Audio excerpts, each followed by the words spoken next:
Hey everybody, this is Rydo and we're back to Fallout 3. Let's continue. So, we've pretty much done as much as I think we can do, almost. Little Lamplight is the last thing here. Here we have a dog named Rex that we can't interact with. We could, I suppose, get scrap metal and... What time is it right now? It should be in the middle of the afternoon. Remember, we walked in here the first time, and Whoa, a mungo down here just walking around. this girl, uh, there was a group of kids, and they were all having the birthday party for Sticky.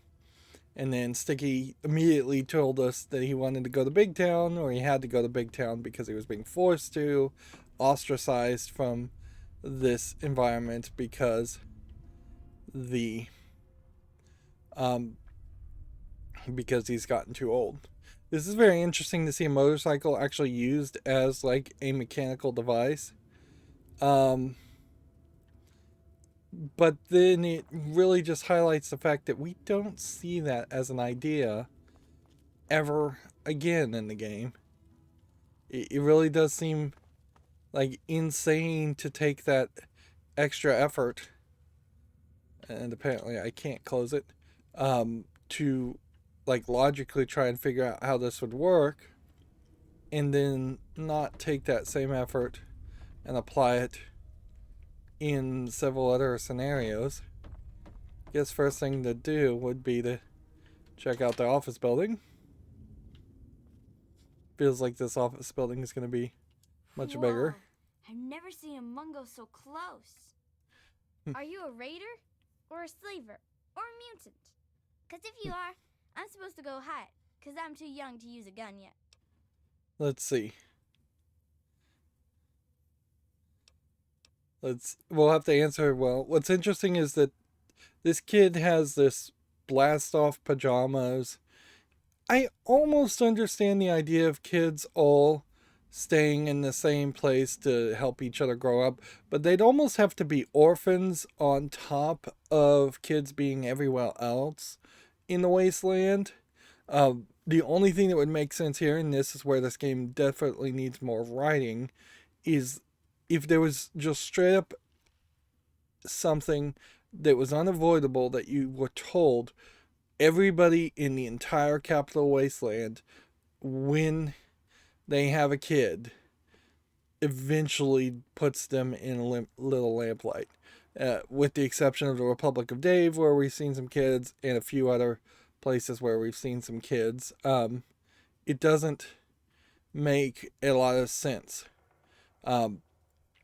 If there was a group like the Talon people or the Raiders that was good, that would find these orphans and drop them off here, and then, but that's all they could do, and they just leave them there, then there would at least be a storyline or something that would explain this.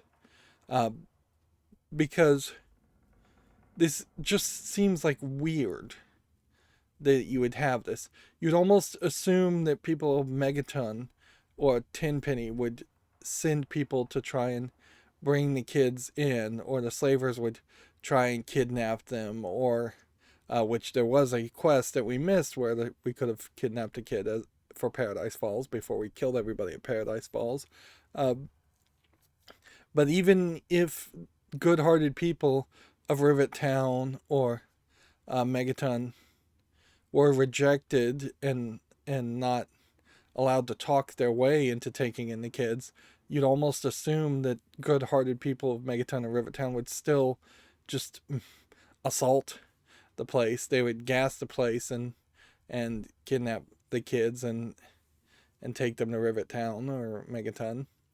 The only thing that would make sense is if there was some powerful, even individual person here that could claim they're taking care of these kids. Skyrim did it better. Has been kind of a repeated stance that I've said over and over again, and Skyrim should have done this better because obviously Skyrim came out after this, where you saw kids running around almost every city, a few they didn't have to make a ton of 3D models for kids or really integrate them into the story too much, but when they were used effectively. There was one region where there was a orphanage in a city, and that was pretty much the orphanage for the entirety of the Skyrim land mass. And so if you told me this was like an orphanage and that there was at least something taking care of them, uh, give me a Protectron, for instance, or Mr. Handy. Have 3 or 4 of them floating around, and them potentially growing mushrooms and feeding the kids and taking care of them and protecting them. At least that would make some sense. It's too simple minded just to think that the mayor, or the kid called mayor, somehow is going to be able to maintain this society. These kids are a little too young to immediately hate adults so much, particularly realizing that they are going to be forced into adults. It doesn't make sense what you would do with a baby. If there was on the other side of Little Lamplighter some hospital where every pregnant woman went and then they had babies and then they raised them to a certain age and then they left them, maybe then that would maybe make some sense. But it'd almost make more sense if there was a cult or something that was abandoning children. If the children of the atom somehow were reconnected to this as far as that cult, and they were leaving the kids here to grow up on their own, okay, then you've got a story. But yeah, babies can't live on their own. They had to dance a very delicate thing here where you probably couldn't have a 4 or 5-year-old. You've got to have somebody who's close to 9, but not any older than 16, because they have to be able to feed themselves, bathe themselves, walk around, clothe themselves, things like that. Did you live in the old vault below? I thought nobody lives down there now because it was full of monsters. Mayor doesn't let us go down there because when they went, they didn't come back. So we found another vault. Who didn't come back, so maybe you didn't come from there.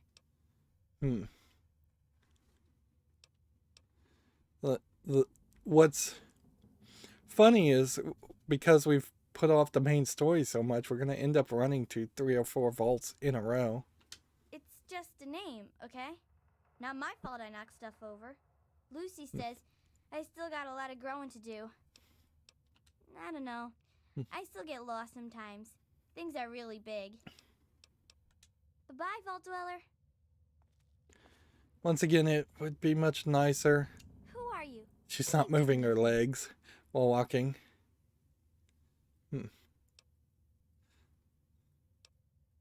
You said Penny and Sammy and Squirrel? I can see why RJ let you in. Thanks for all of us. I'm Lucy, and I pretty much spend my days playing mommy around here. I spend a lot of time kissing boo-boos and making things better. If you get a scraped knee or stubbed toe, come see me. Same if you get shot in the face or burns all over. But I can only promise so much. So, apparently she is going to be the doctor of this city. Well, where to? Let's see. Yeah, that's me. I'm only on duties when I'm in the office. There's a souvenir shop just north of the entrance. That's where Knick-Knack sells whatever else we can't use. Check there. Right here. Welcome to our fungus pools. Eat up. So they eat the fungus pools, and so the argument would be that by eating the fungus pools, that keeps them better fed than just scavenging. There's always one big sister or another who knows her way around a compress and a sewing needle. So we take care of most of the little scrapes. And way back when, someone figured out that some of the plants and fungus around here absorb radiation. The little ones don't like to eat their veggies, but they don't like to be sick either. So we get by. So, yeah, if this whole world was full of radiation, this might make a little bit more sense, but there's plenty of places where there really isn't any radiation. It would almost make sense since so many people are living in Megaton and Megaton is radioactive that they might bring the kids almost for summer camp to a place like this. Or maybe they have to grow up here for a while. It is, especially for dealing with the low-level radiation we all get from the water. The fungus just soaks it right up. But it doesn't help the rickets that keep hitting the younger lamplighters. Believe it or not, I can make a treatment for that from extract of buffout. Actually, if you can talk McCready into it, I'd be glad to trade some fungus for buffout, but he'd have to say it was okay. Okay, so we may get a trade here that's we all worth know it. Basics. Combat first aid, you know? But I've got the most experience at the top. And she has kind of like a been learning the most about the Girl more Scout complex sash parts of with cutting no and patches sewing. on it because there's People not tease enough her, but she's got a steady video hand. RAM to Of course, render that. Now she just needs to learn what you do and don't cut.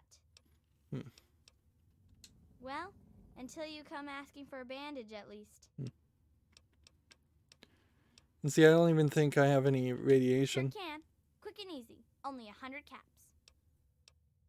If that's the way you want it. But she doesn't have any medical supplies to sell. Now she's walking.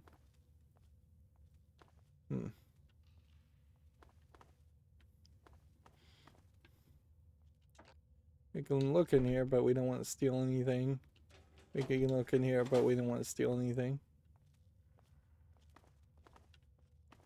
It looks to me like there may not really be too much to consider.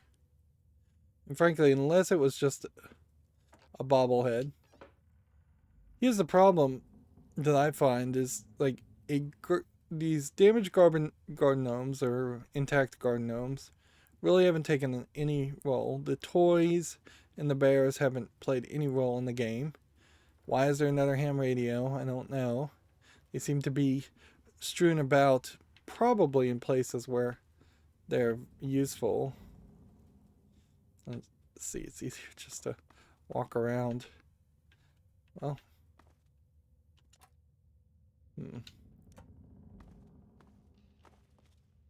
So I wonder if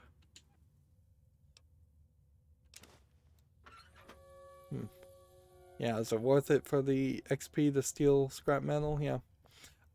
What it feels like should have happened is that we should have been given some reason to find out that kids might be very interested in toys and that we should be collecting these toys and selling to them, or we should have a small quest at some point to collect teddy bears. We have 2 entries here. Let's read these. Entry 1. My name is Carrie Delaney. I teach 4th grade at the We have Dawn very Elementary little School in Washington, D.C. recordings like this. October 23rd, 2077. Half the school went on a field trip to Lamplight Caverns. We were packing up to leave when everything went crazy.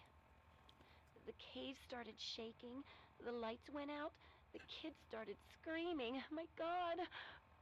Mr. Pollock went outside to see what was going on. When he came back in, he told us what he saw. Clouds. Mushroom clouds. It's finally happened. The end of the world. So, yeah, everything was going fine until 2077. So, the 1940s feel of everything is just weird. You also have these, like, active notes or show all notes. What school did she say? My name is Carrie Delaney. I teach 4th grade at the Early Dawn Elementary School. Early Dawn Elementary School. I bet we never find an Early Dawn Elementary School on the map. We're all okay. If you can call being stuck in a cave with 82 terrified kids okay. Alive, anyway. I don't know what the hell we're going to do. It's been 4 days. Claudia went out this morning to look around and never came back. Then Mr. Cobb went out to look for her, and he never came back.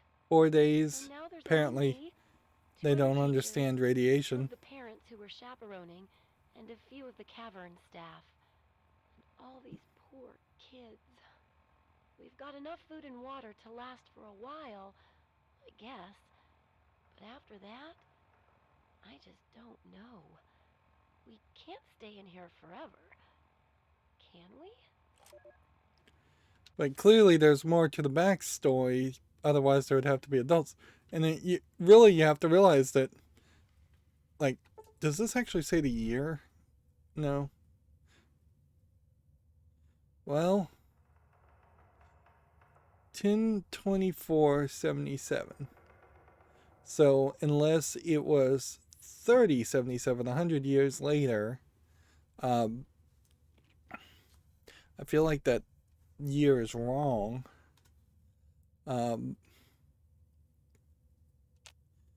You would definitely pretty much need a whole generation of kids to have grown up, had kids, then at least that next generation of kids decide that they don't like the adults and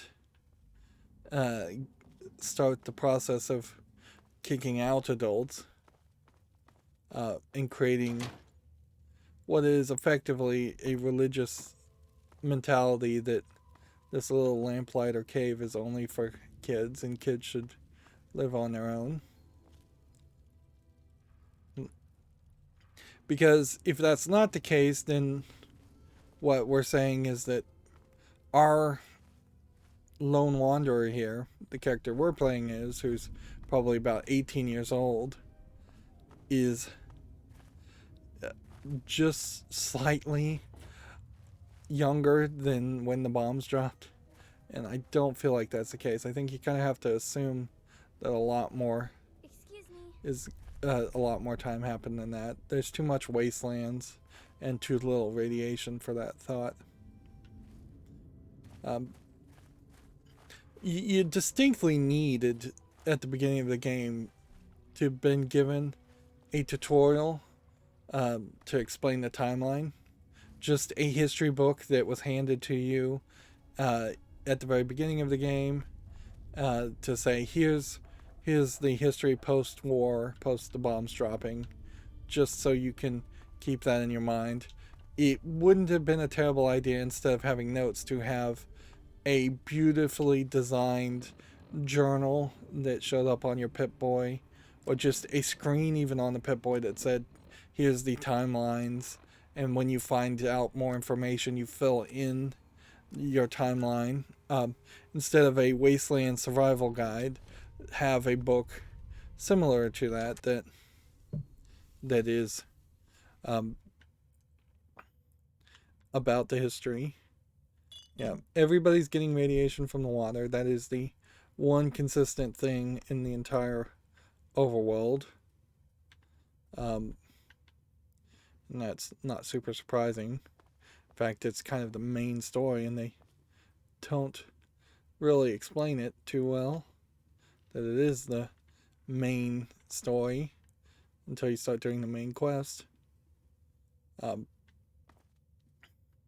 this feels like an experiment, definitely around the idea of What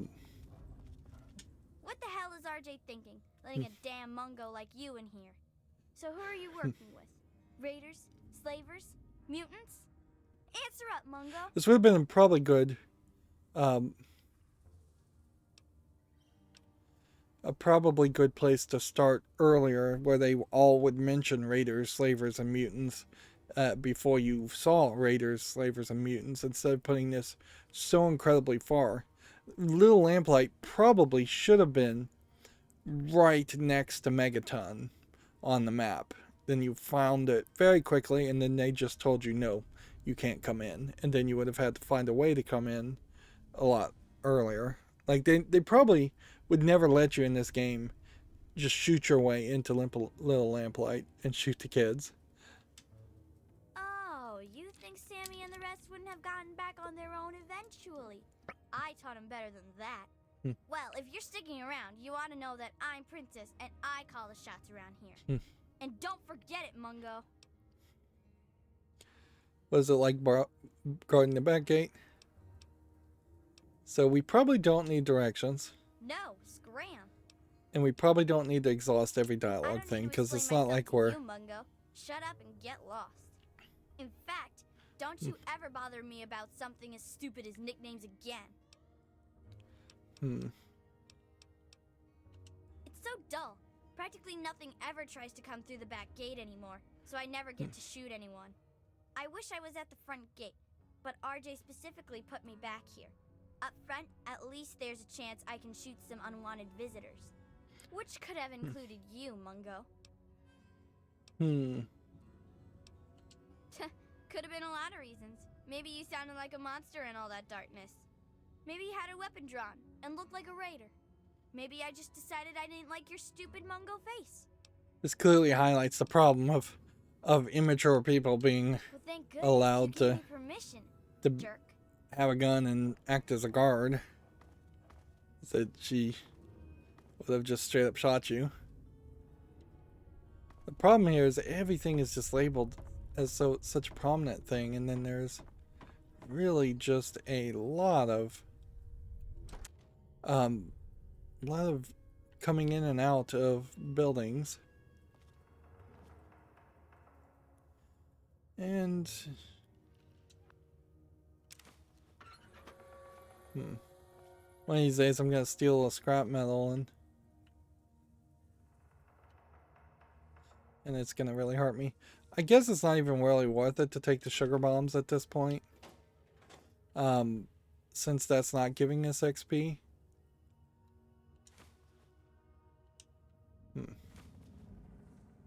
Yeah, there's really no reason to buy Ultra Jet.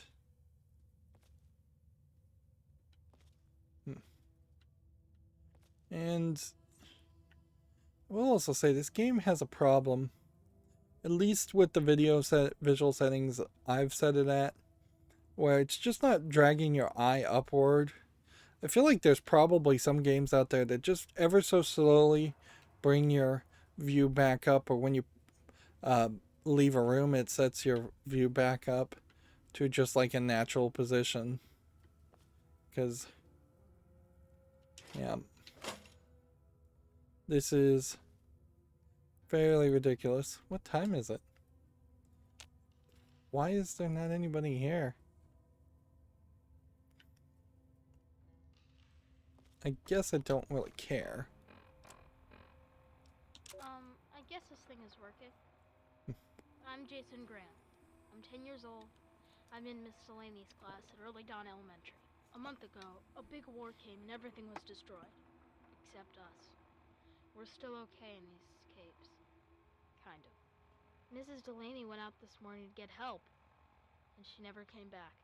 The other adults never came back either. So now it's just us kids. A lot of the others still cry every day. They're really scared. I'm not.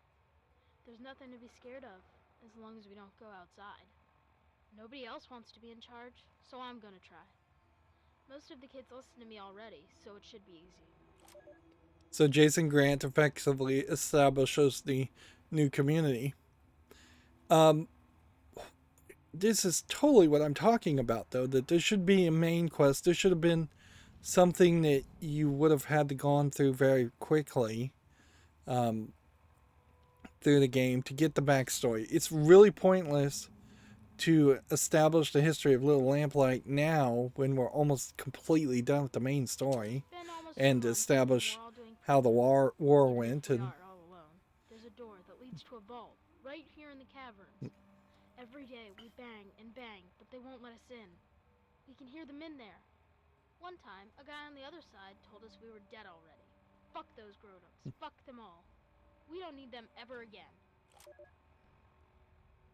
So apparently that Grogan insult already existed. Maybe it's a comic book character in this universe or something. So I wonder how far this gate is. If it's really, really far. We may very well also find that I may just befriend a bunch of people, and then that would have let me take a bunch of stuff. We didn't need any Mungo's help getting out of there, you know. But you did it, so thanks. But that means I gotta go back to guarding the back gate with Princess. Ugh. Let's see. Speech 100%. Check. We definitely want to do that. So, a long time ago, 5 XP Princess for that. convinced everyone that she should be mayor. The first thing she did as mayor was try to insist the title be changed to Princess. It was 5 minutes before McCready punched her in the nose and got picked as the new mayor. It was awesome. Yeah, McCready said we needed someone to watch out for us, not to lord over us. Then he popped her one. She hasn't even tried since then. That's why he stays mayor, too. I hope I can be that cool someday. No way. I think she's got a crush on him. She's all weird for him. Thanks. Maybe you can take her down a peg, huh? So maybe we'll have a quest here. No, because Princess always bosses me around, and there's never nothing to gun. She's always making fun of me just because she's angry all the time about her nickname and not being in charge and stuff. Yeah, and you're just kind of getting the same backstory. Okay. So I kind of just assume this back gate leads to a door How are you today? and nothing else. Bored, actually. Watch it. Hello. There's Princess. What? There's Wow. Squirrel. Thanks for the help out there. If it weren't for you, I'd be a goner for sure. Far as I'm concerned, you're welcome in here anytime. Of course, it isn't really up to me. So, what do you need? I like to think it's because of my inquisitive and charming nature, as well as my natural climbing ability. But Knock Knock says it's because I'm totally nuts. Guess which one's probably right. I'll try. No real dialogue or quest Hey, here what's up? of importance. Just talking to morons who keep bugging me. Scram. So was it her, and I mean him, her, and him that we saved from Paradise Falls, or is the third person that we saved from Paradise Falls somewhere else? Be kind of fine either way. I don't think it really matters too much. It definitely feels like there isn't too much here. This is a great example of a place where when I first walked in this room, it needed to take my eyes up and look this way. If anything, maybe this should be slanted, so if you're looking this way, when you go up a hill, your eyes just would naturally turn that way. Hey, are we letting Mungos in now? Didn't hear a scuffle, so I'm guessing you're some sort of guest? And this is So, another what's case so cool where about you, fancy pants? Must where be a their pretty good reason for you to get let in, faces see? are just really dark.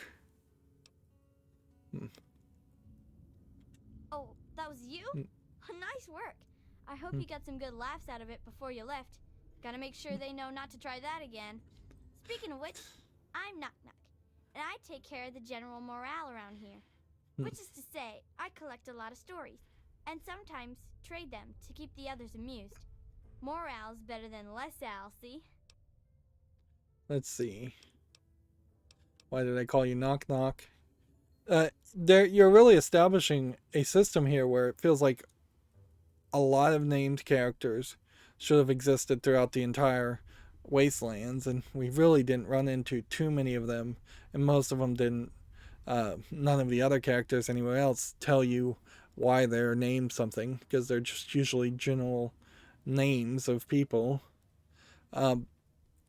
Speaking of named characters, I can't help but wonder if maybe there would have been a lot more named characters in the Raiders location that we went to, Evergreen Mills. Everybody we shot there, with the exception of like the guy in charge of the slave pen and the shopkeeper, which we didn't actually shoot, just said Raider. But I wonder if maybe there would have been a way that, had we had negative morale, karma, not morale, but negative karma, if we had walked into that place and then all of those raiders would have had names, and maybe they tried to create a system here where raiders uh, might have talked to you, given you quests, but I just don't think so. I think the truth is that it's just another location that wasn't really finished, and they probably should have merged Evergreen Mills with Slave Paradise Falls, and maybe even the Talon headquarters into one large faction of bad guys. Well, when people started calling Nicky by his new name, I needed one too, see? If you're twins, it just doesn't cut it to be called Nick, Nack, and Sue. Okay. Who are these kids' parents is really the question, though. Like, that's the story I want to know. Is it almost feels like what has to be happening here is that the vault that is under them is kicking out their own kids, and that would seem weird. But maybe this is the weird experiment that the vault under them is doing. Well, technically, I'm patrolling and keeping the peace. Mostly, that involves making sure people are happy and not getting into trouble.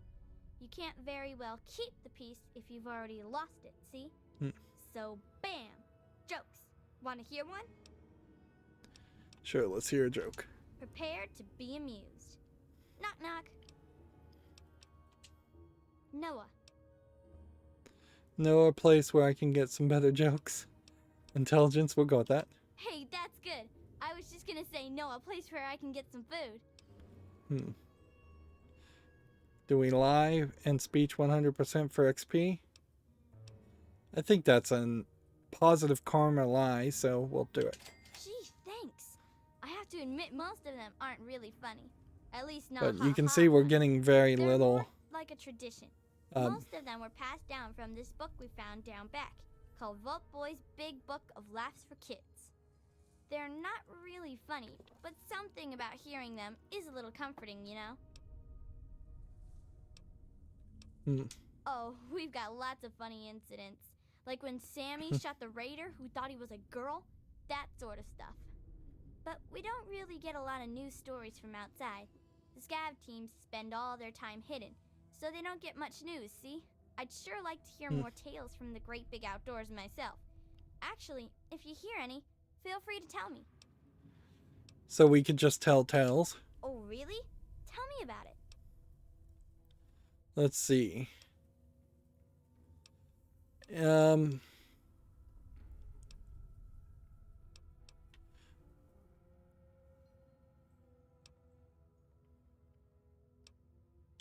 So you're like a three-legged dog then? Looking for your lost paw?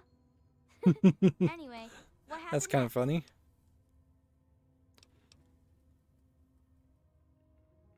That makes sense, I suppose. So, Good story can take a while to put together, you know.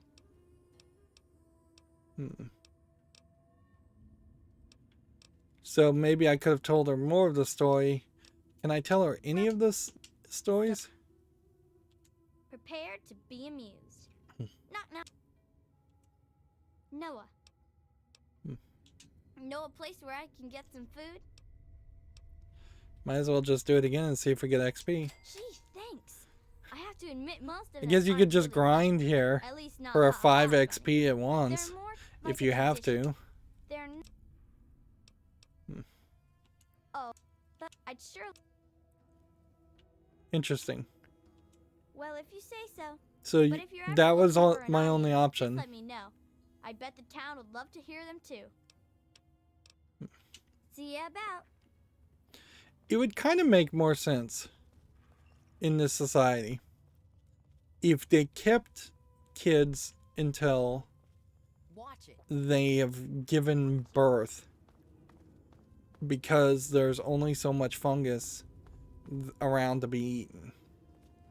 And that was kind of the reasoning and logic behind it, is that they would have teenagers, they would heavily allow and encourage teenagers to mingle and have kids themselves.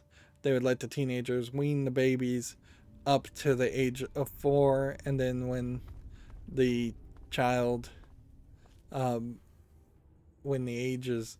child is old enough to take care of themselves a little bit, that's when they would do the birthday ceremony and kick them out the big town.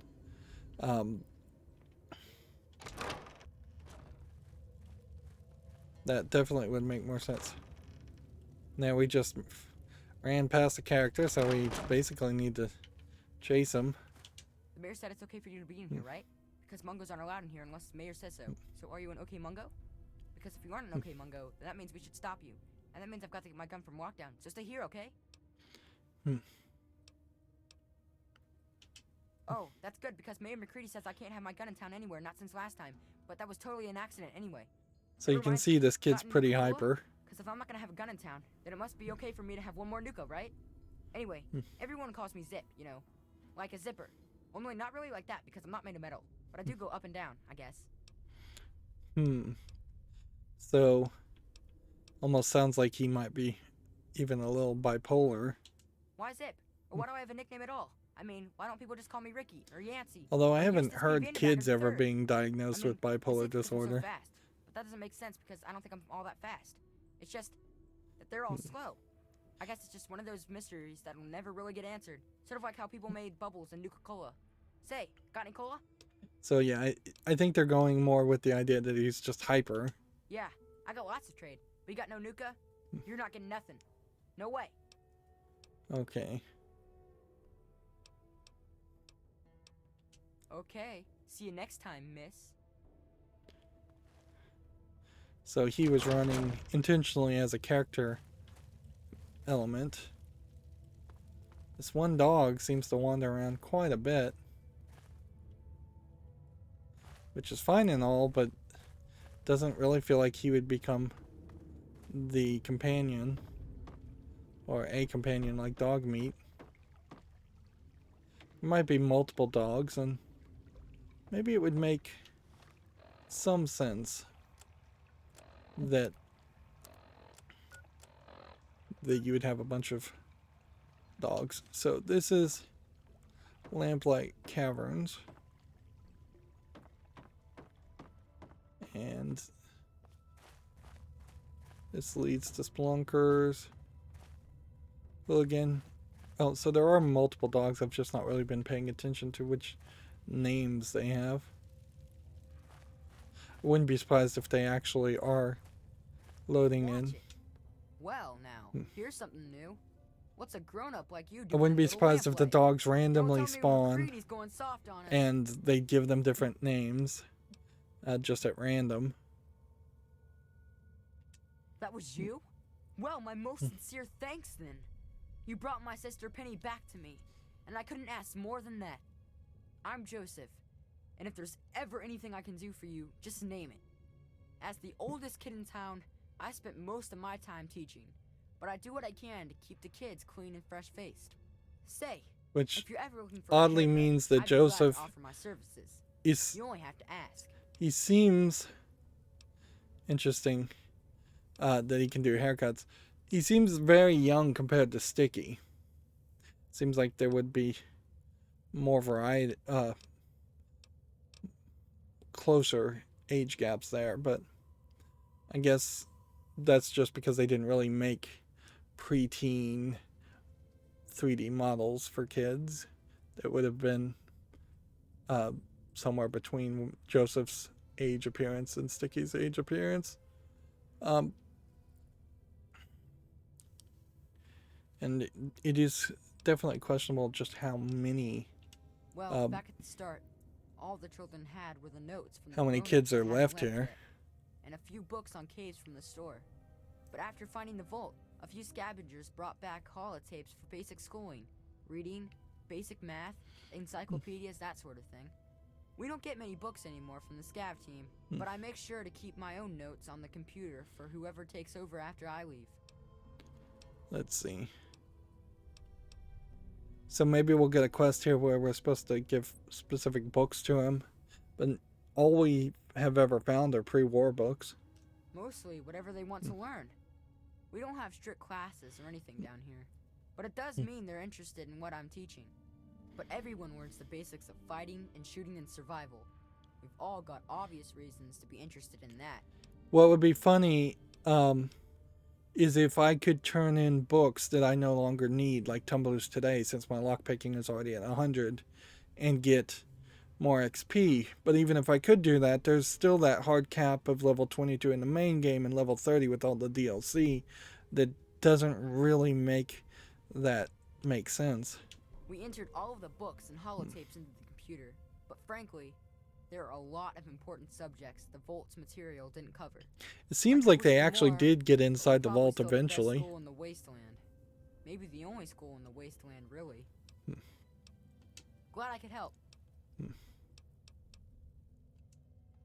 Okay, bye-bye. Alright, so let's go this way. And see if we can get a general idea of where we had been.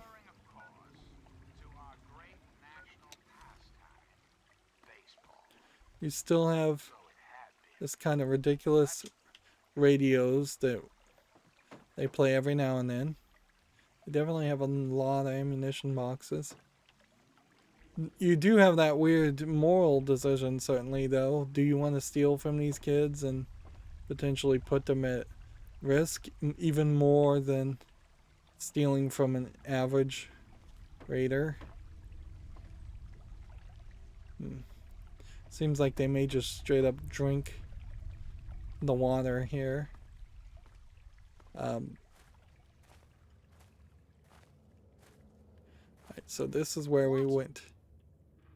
Right. Yep, says food. And clearly that will be a custom art thing that they didn't use anywhere else.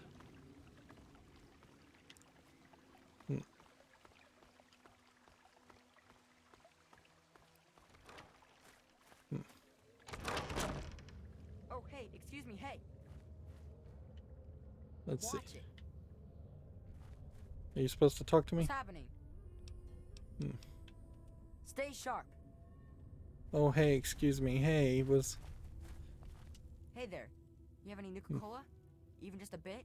I don't know if I should Okay, give see you him any next time, Nuka-Cola. miss. I don't think I have any on me at the moment, but...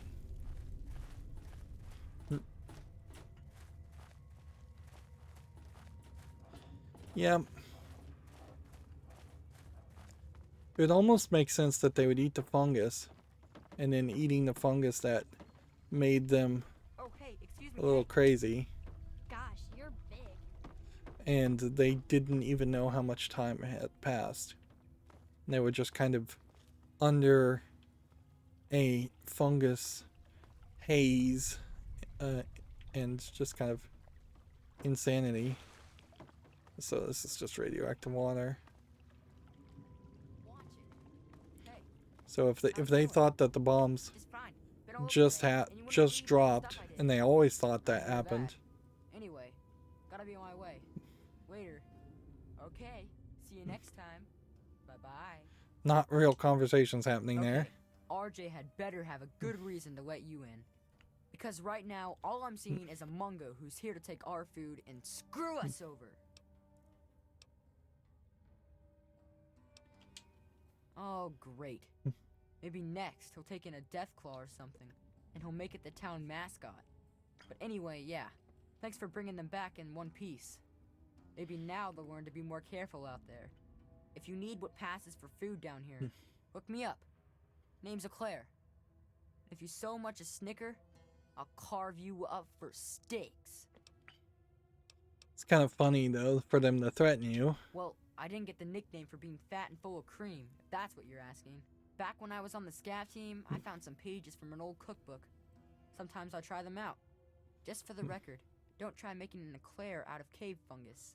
The taste sticks with you, and not in a good way. Honestly, when we can't scavenge some from outside, we mostly scrape it off the walls and skim it off the water. No, really. Most of our food comes from fungus that grows in these caves. It's not so bad when you get used to it, and we don't have much choice. At least it's filling, so we don't have to eat much of it. But man, oh man, it tastes terrible.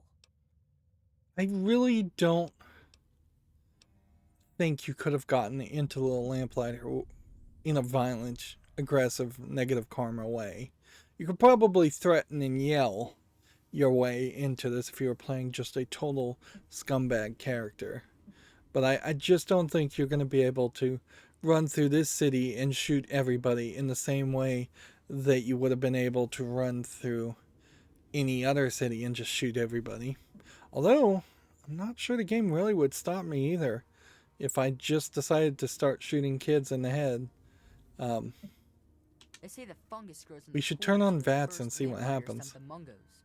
That's about the most they ever helped us. I don't know how true that is, but I know sometimes the scav team comes back with this strange meat that tastes terrible, but the fungus loves it. I don't know where they find that meat, but if you could bring some back, I'd be glad to trade fungus for it. Of course, McCready'd have to okay it. So we already have some strange meat, and obviously that's humans, so the fungus is eating humans. Which, I don't know if very many funguses in the real world can break down animal tissue as much as they can break down plant tissue. It's pretty hard to find, and I hear it doesn't grow in other caves. I don't know why it's here, but without it, we'd be goners. Think fungus just grows on trees? No, it grows in caves. Ugh. Knock Knock came up with that one once, and now it's stuck in my head forever. Doesn't take any work to get it to grow down here. All I have to do is collect and prepare it. Mostly, I try to get the stink off it. Sure. Keep an eye out. Oh, hey. Yeah, they really need to just bring all these characters into a much better lit scenario when you talk to them. Like, even if it's just going to be something as silly as you on your Pip-Boy is a flashlight, so whenever you talk to people, it illuminates everybody around you. Hello. This Anything game interesting doesn't happen? really benefit. Thanks for getting me back. Up. I really miss my brother. Everyone calls And you here a you can Mungo, see a but I think dark-skinned you're an character is okay Mungo. really suffering from this bad lighting. It's And of not course, a nickname. My name's Penelope. maybe They're if I just exited lazy and and don't like relaunched saying the the game, whole it thing might is look wrong. completely different. Who knows? Later. Hey. So Penny's name is not a nickname, whereas everybody else's name is a nickname. That stands out as different. Hey. Zip is going to be wandering around wherever we go. There's too many people in this entire area compared to pretty much every other area we've ever visited. I guess it's just generally going to be the idea that we'll have that people kind of live in these areas.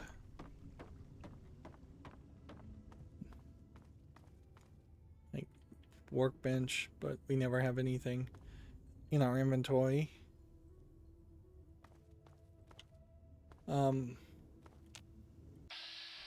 So Hooligan, Pete.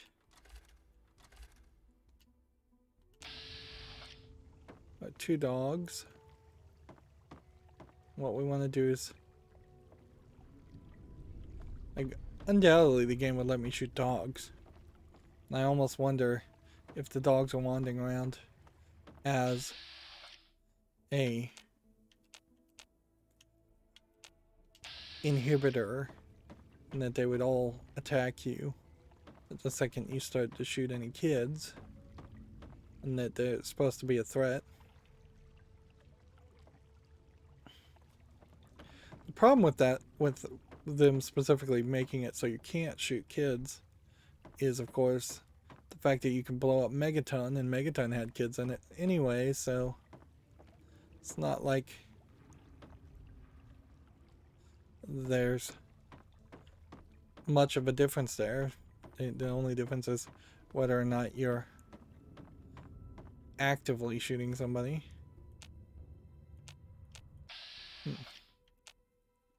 But interestingly enough, the VAT system does not recognize the kids as targets, so you cannot personally shoot kids. Hello. Hello, I'm Billy. Welcome to Whittle Lamplight. Hey, you look like you're handy with the weapon. I got kicked off the scab team, so I guess I don't need mine anymore. Wanna buy my Wazer rifle? 500 caps, and it's all yours. Alright. Yeah, we don't have a speech check or barter here, so sure. Thanks a what? Bye now. Okay. Now we have a Wazel rifle. Which, let's see what that looks like. If anything, it looks like a perfectly acceptable weapon.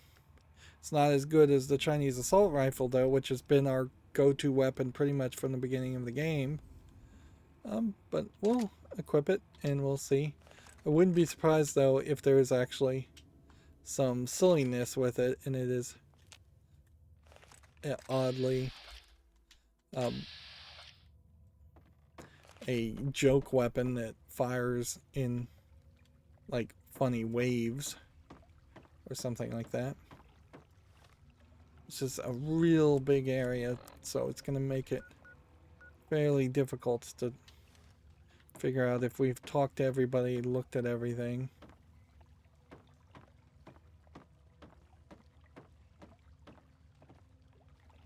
Here we have Mayor McCready. Okay, so you get in, but I got my eye on you. You don't make any trouble in here, got it? I ain't having no shit butts making trouble. Mayor McCready is the one that let us in, and is the one that cusses. Notice how they put all the cussing on one character in case they needed to bring in the voice actor to undo that. Good. Better stay that way, Mungo. Let's see. Organized? Have you walked around this place? It's pure anarchy. I wouldn't have it any other fucking way. We can't all stay here forever, so we've all got to leave eventually. And there's not much to look forward to out there. So we have a good time while we're here. And the occasional ruthless little bastard like me, make sure it doesn't fall apart for the other kids.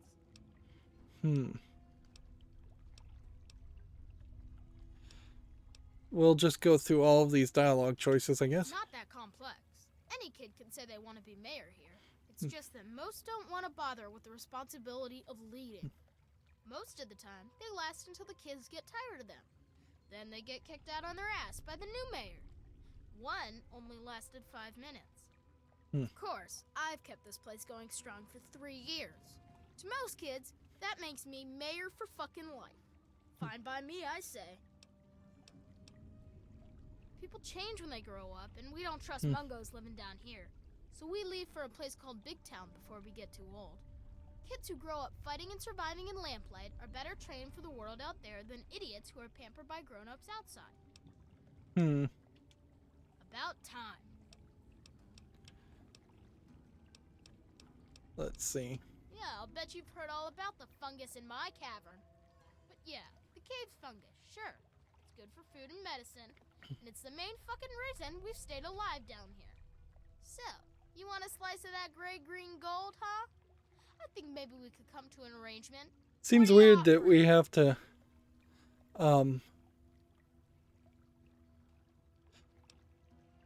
let's see. I really don't want to do a negative karma threat here. With a 40%, 42% win ratio, even with our speech at 100. So I'm just going to skip that option. Sure, right. Feels like you would... You to bring us plenty of clean food and medicine, not try to poison us, and feels do it like on you your would own. have to No, talk to him no to deal, unlock all Mungo. dealing. This is our fungus, and we haven't gotten enough to share with freaks like you. Alright. Yeah, I'll bet you've heard all. So that didn't work. Maybe we'll try the threat. I'm not stupid, and I'm not falling for your tricks. Forget it. Oh, what the fuck? See, his Well, I look like- directions aren't any. That's right, and don't come back.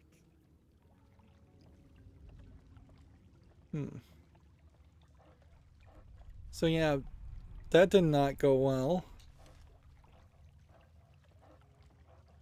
And I definitely don't want to have to like load an autosave and undo what little I've actually done.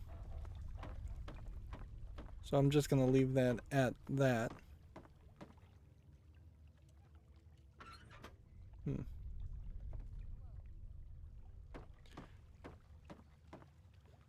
I imagine we'll just get the main quest to bring us back this direction. And when we come back to this area, then we'll be given a better opportunity.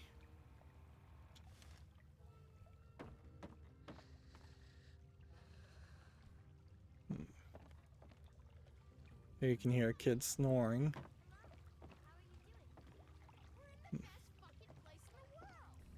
Let's just go ahead and drop down here.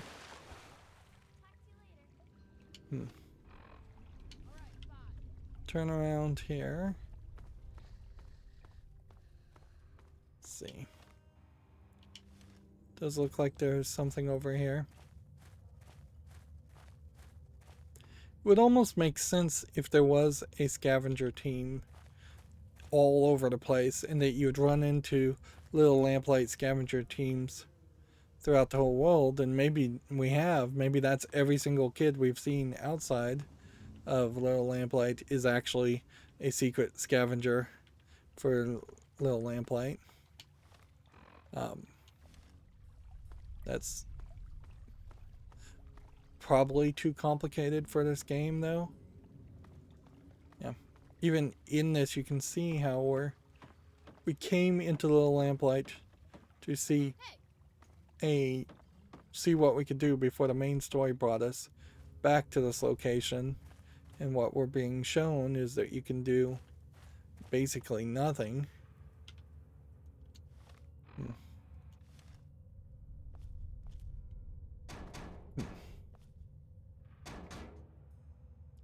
I feel like the field of view is still just very weird.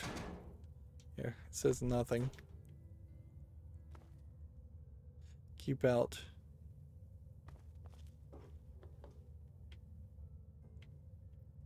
Yeah. It does not really feel like it's a good field of view. I kind of want it to be more zoomed in. We didn't see an actual computer as far as what that teacher character said. Computer terminal, reactor chamber, key required. Alright, well, we want to experiment. Terminal has no power. So that seems like that is specifically programmed, so you can't go any further in that direction. And by the looks of it, there is nothing else here. So that's clearly how you get into the vault. Or it seems like that's how you get into the vault.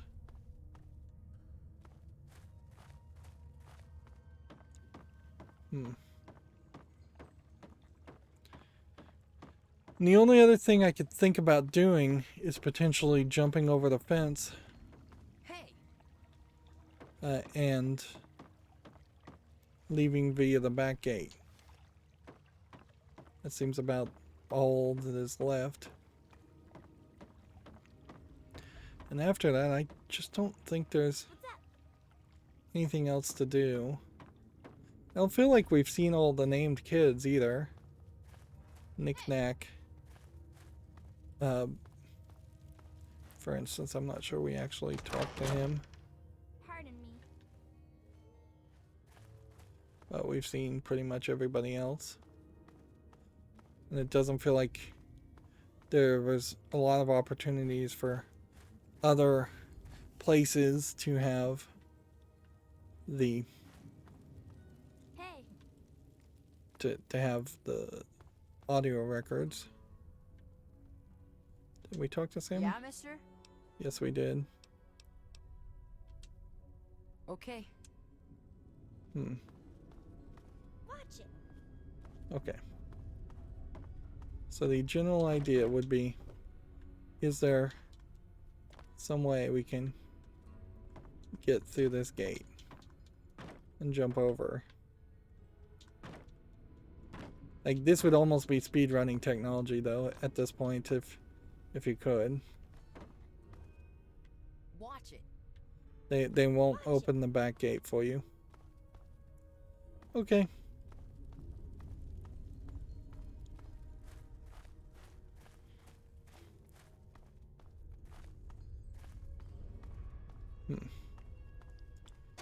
So my next question would be, how much purified waters do I have on me, if any?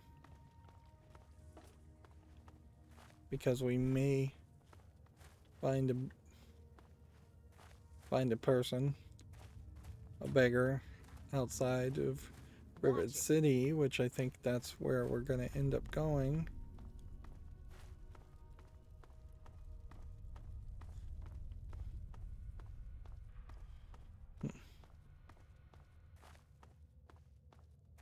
Yeah, just a whole lot of nothing to walk in and out of this area. And you'd kind of think that there would be at least some kids out here, or maybe somebody that would give you a quest or tell you something. Let's go ahead and remove that. Quest-wise, Scientific Pursuits is the main story, and I can't imagine even getting enough XP to level up to do anything else. Like, just trying to have a brief thought even as to what we might be looking for, what we might find, and yeah, I just don't really feel like there is anything else. We can just fast travel there, so we don't even have to go to Rivet City, which my thought was going to be. We have like 1 purified water, not even a lot. Okay, well, it's been a very long time that we put this off. We should have done this probably a long time ago. Maybe we will finally, in moving the main story forward now. Here we have dead characters from hours and hours ago. This may finally bring in the Brotherhood of Steel as a character and as a storyline element. And then we'll have Brotherhood of Steel people running around, and then we could maybe get some more power armors and trade them and sell them.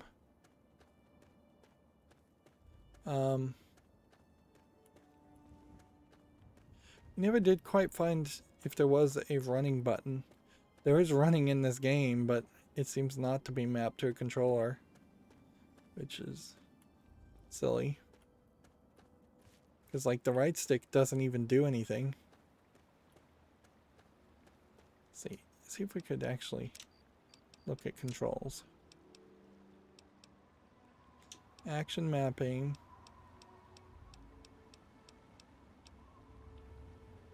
Yeah. Grab is the right stick. I've never used grab. Running is not even an option.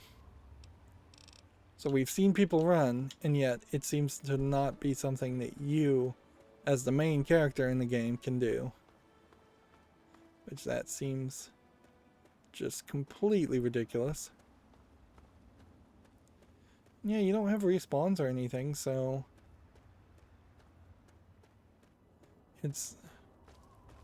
there's no more super mutants over here, and the super mutants that were around here may have been slightly a problem, but they really wouldn't have been that big of a problem. They weren't on very easy. Now, arguably, we should consider turning up the difficulty once again. I can see there's an unfilled in triangle there. Let's see. Let's just do a spin and see how many unfilled in triangles are. And just one that way. Like, if we get to level 30, And we're just at max level then. There is really no reason to not turn up the difficulty at that point. Although there's still not really a lot of reason to turn up the difficulty either. Like, it is ineffective pretty much either way. Like, if I started dying a whole bunch because I've turned up the difficulty, I would find that frustrating. Particularly turning up the difficulty and then not really even getting any XP out of it because there's am I supposed to be entering via this area here? This thin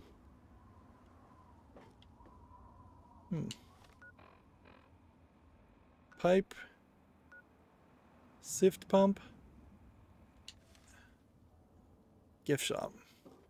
I don't even know how I'd get down there though. It's almost like a little maze.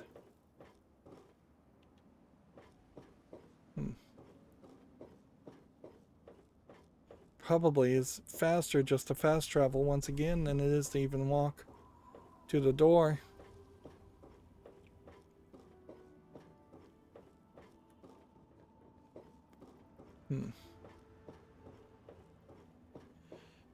Yeah, this would have been this little gun we've gotten, this laser gun named weapon. Feels like something that you should have been able to purchase or know you could purchase way earlier.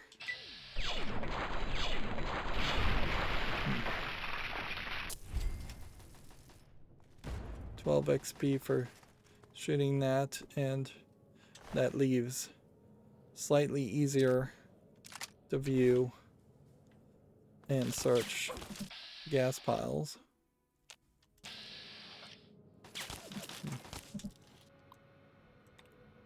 Alright.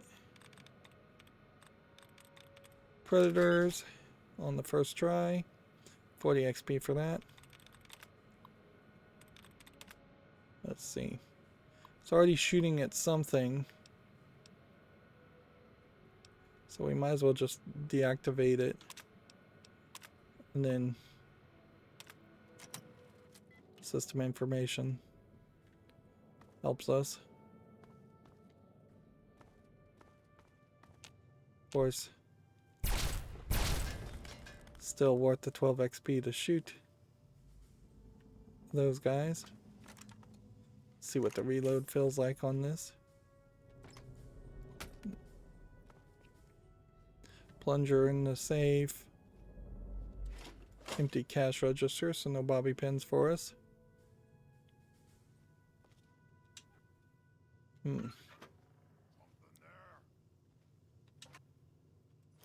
don't know why we're looking in ammunition boxes anyways.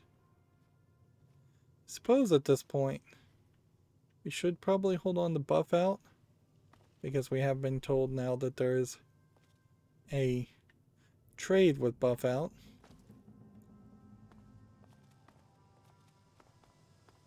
Game's over.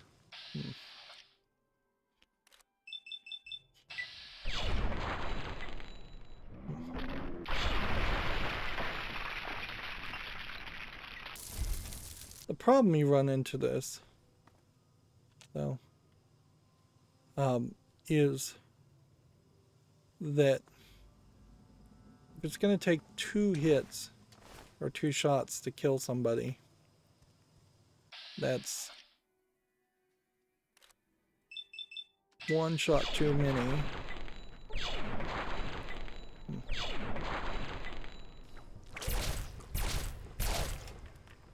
You can see how dry firing is not the solution. So I imagine we won't spend too much time here investigating or using this weapon, just enough to maybe get some more bullets back for our assault rifle. See, that was more of a stealth kill. This is a rotunda. Might be multiple rotundas. Entrances. Here we have Taft tunnels, which might mean something. I don't think we've used a 3.2 rifle in a very long time.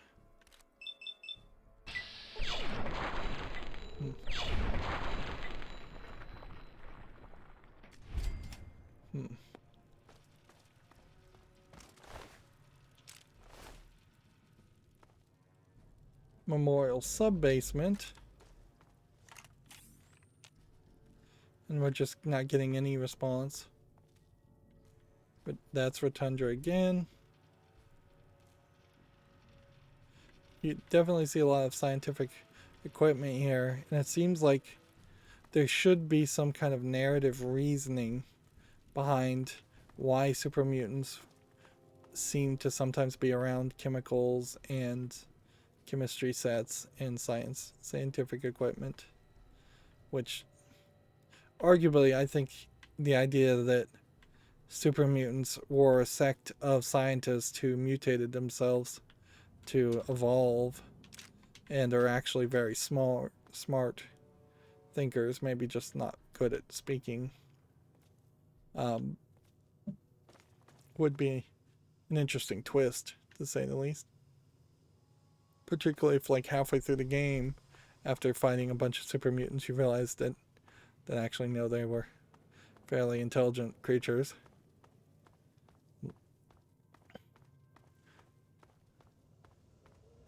I would almost be willing to grate to pump control. Let's go here. See how this works out for us. Wouldn't be surprised if, like, we really don't know where we're going or what we're doing. What does the even quest say? Look for Dad in Project Purity's control room.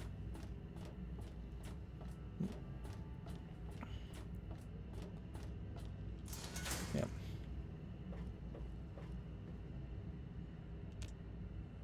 Can't use this now.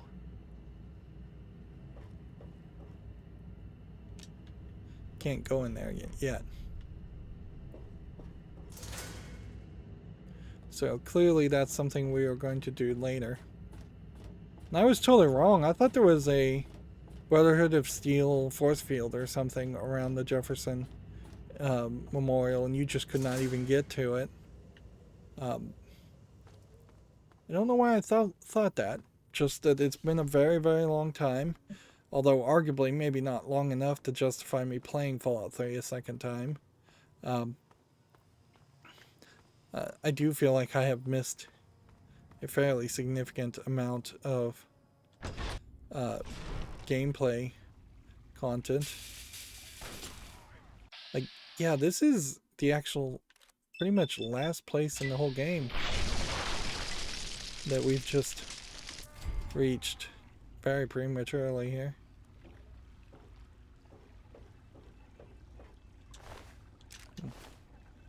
Let's see. This water may actually be pure water, and this is where, again, the camera should bring your eyes up. This is where you would be given the eventual quest to do Project Purity. But I don't remember there being super mutants here.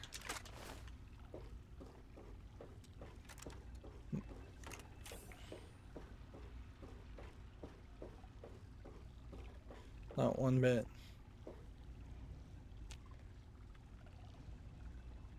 Yeah. This is like the exact spot where the game ends. Right here. For the main story. I guess we can walk around and see if there's any books or bobbleheads, but I don't think there are. Seems very silly that you could reach this place fairly early in the game. So that was one entrance. We went in here and then came out here.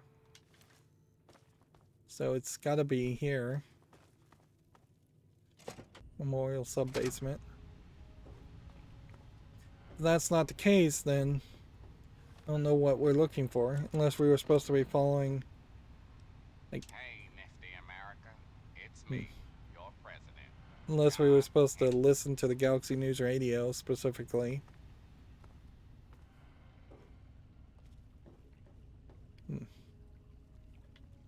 That would be the only thing that would kind of make sense. I don't need frag grenades. Where are you?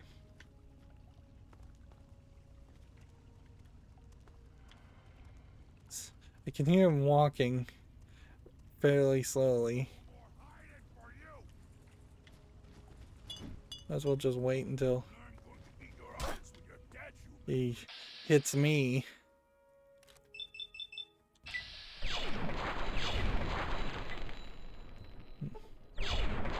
You can definitely see how they are very consistently getting blinded with this laser gun. Alright. Store is not powered and will not open.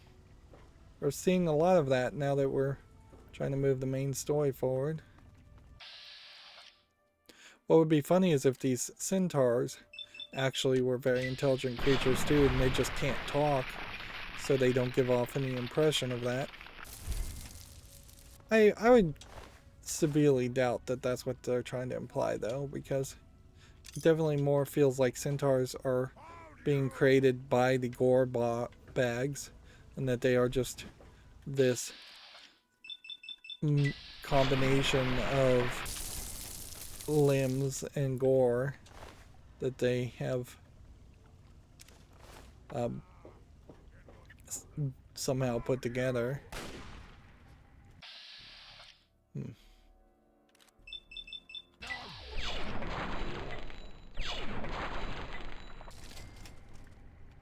I would doubt that there would have been a way to get in here and find a bunch of rad roaches instead of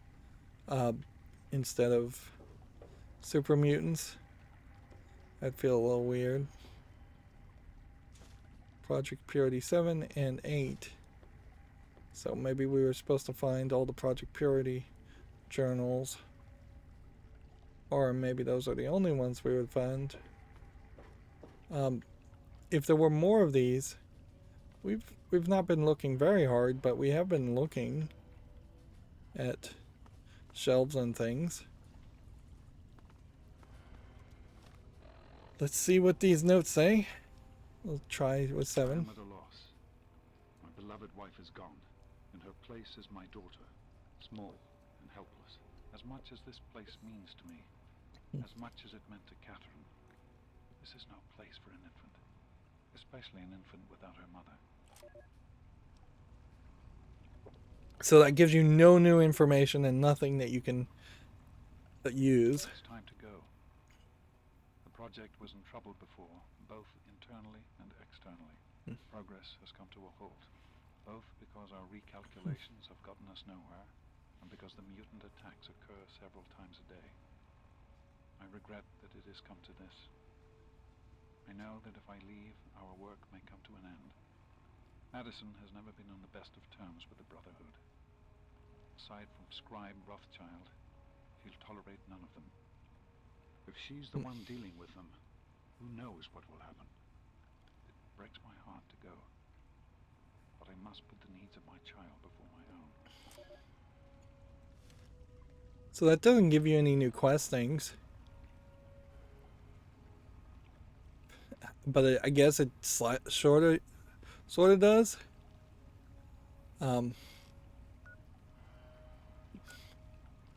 But just a little bit.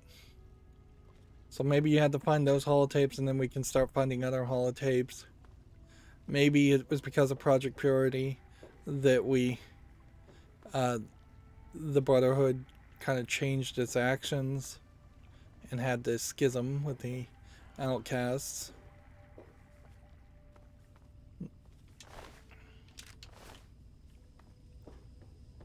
Yeah, I think it'd be fairly easy to accidentally think you are safe in shooting in a place full of gas just because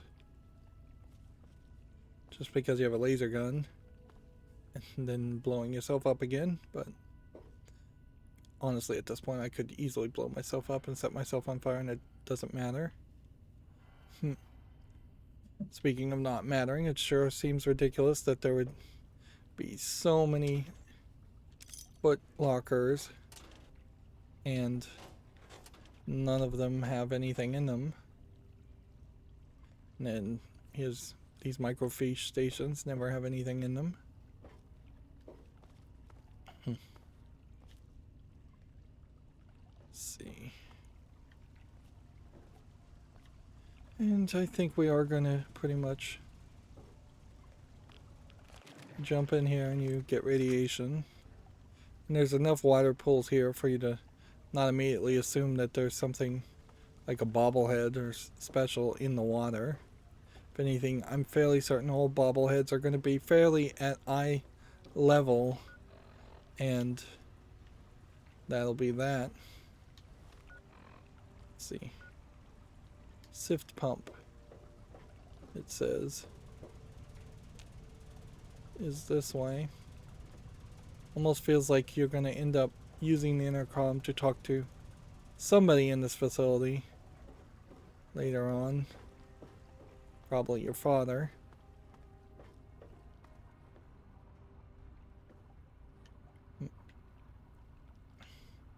Otherwise there's... But even at that, it seems like there's just way too many intercoms for any good reason.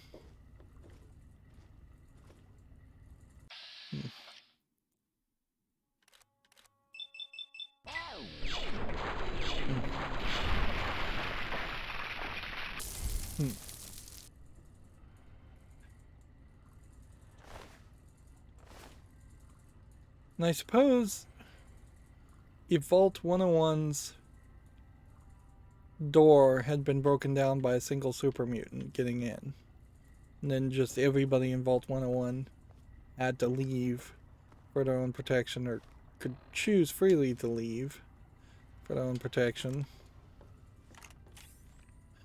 does that really change the story much versus chasing after your father? I don't think it really would. And I don't really need the super mutants to be the big bad guys in this game. Although clearly, at this point, you would assume that the biggest enemies you would fight in this game are super mutants. It's fairly obvious that in just how many you fight and how much of a hassle they are.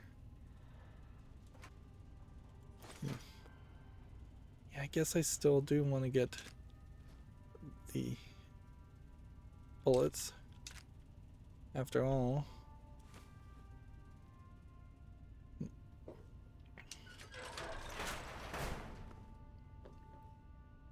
And see, this may very well have been your father's living quarters.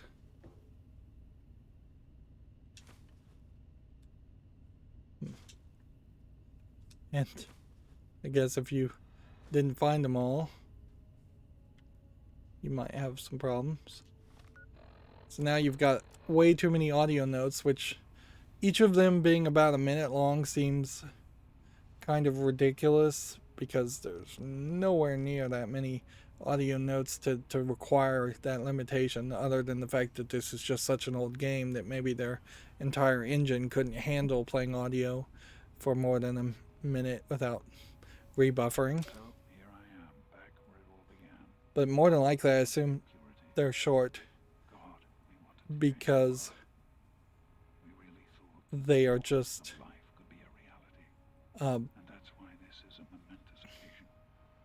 Because even after 19 years, I still believe it. Project Purity can and will be operational. so your character is supposed to be 19 years old.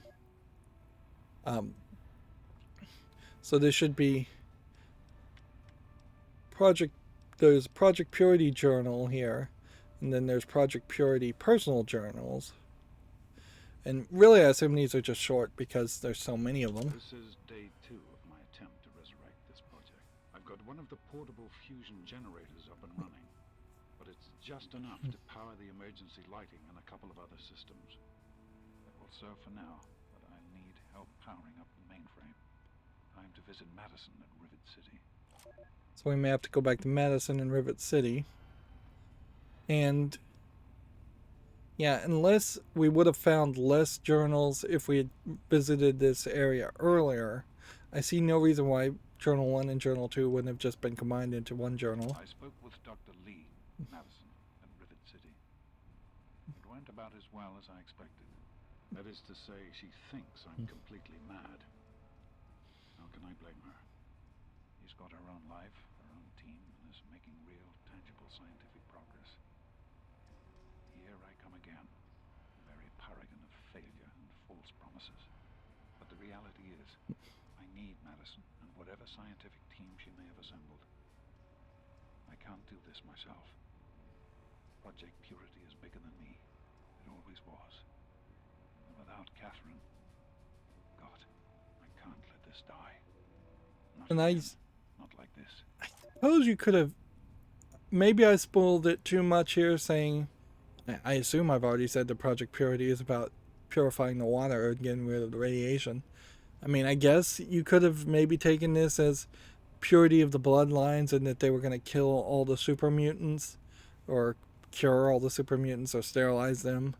Or that they maybe were even going to kill one group, one race of humans, or humans with too much radiation in them. You could have definitely had those as red herrings, but the game doesn't really go down that route. Well, here we are again. Project Purity and me. It's been close to 20 years since my last entry, since I left all of this behind to make a life for my daughter. We've spent that time in Vault 101, tucked away from the rest of the world. It wasn't perfect, but it was safe, and that's all I could have hoped for. Now my daughter is a grown woman. Beautiful, intelligent, confident. Just like her mother. And as hard as it was to admit it, she doesn't need her daddy anymore. So obviously there would have been two versions of this audio log if you'd chosen a male. He would have said a grown man, and then beautiful, confident, intelligent, just like her mother, I assume. I don't think if my intelligence was incredibly low, he would say something different. That batch of tests was inconclusive, but Madison and I are convinced it's a problem with the secondary filtration system. We're going to recalibrate the equipment and try again tomorrow, so that... James, please. I'm trying to work. Now's not the time. So that's the next step. Assuming we get the results we need, we'll move on to... James! Stop! I need to finish these notes. We'll move on to diagnosing the issues with the radiation dampeners. That should... Ow! James! Now? We really shouldn't.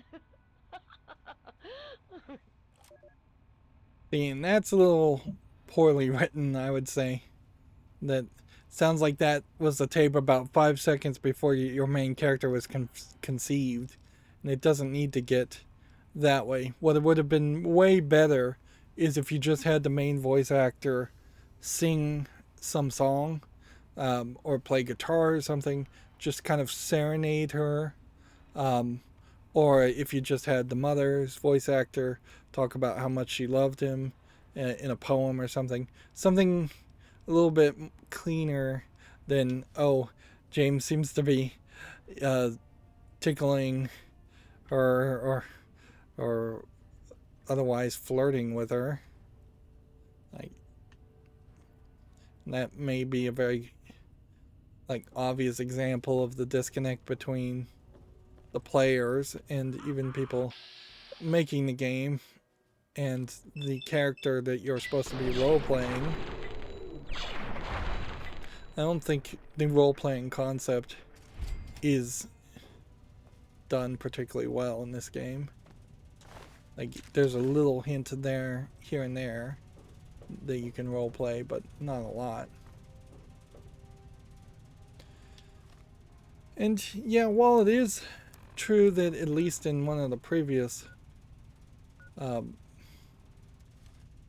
one of the previous Fallout games, you could have your intelligence so low that you could actually talk with the super mutants, which again would be an argument that the super mutants are not intelligent. That's not really a way to play the game.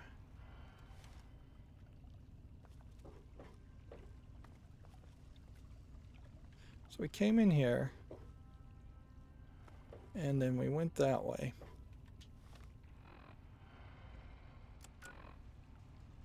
Feels like we've been everywhere. We should turn around. We should see if we can get into the sift pump. It seems to be here.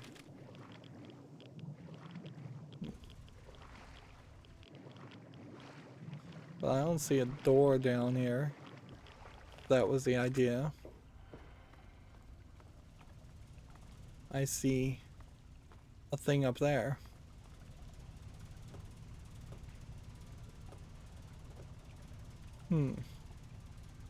So yeah.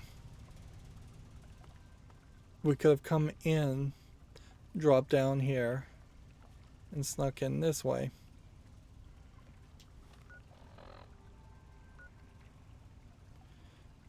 The arrows that blink are the door you came in on, right?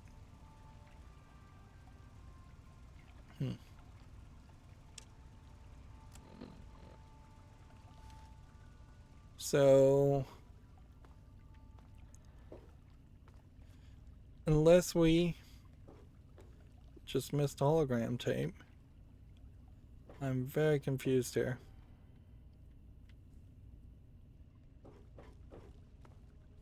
Fuse access A1. Points.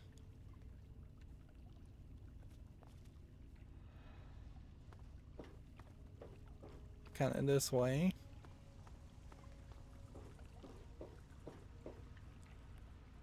Use access A1. Okay. Cannot use that now. So that's something we'll have to do at some point. And I just like walked right by that and didn't even see. Didn't see anything about it. This seems very silly.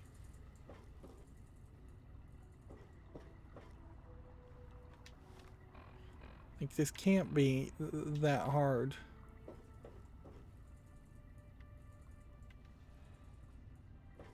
Like, somebody should be here. Somebody should talk to me. I should have something more.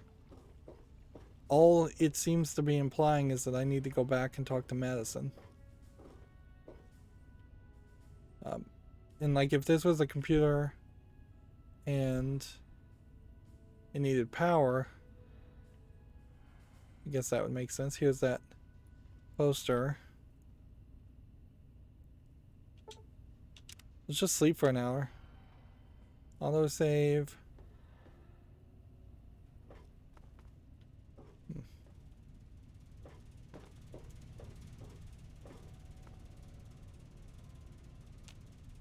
Can't use that now. Can't use that now.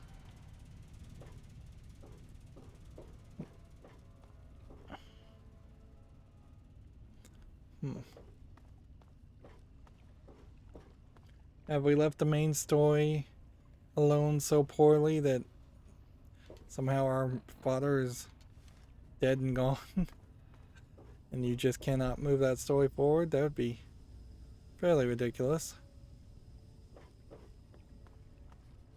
Like, if you can fail the main quest that badly without people knowing that's what's going to happen, then I would just have to say this game is super bugged.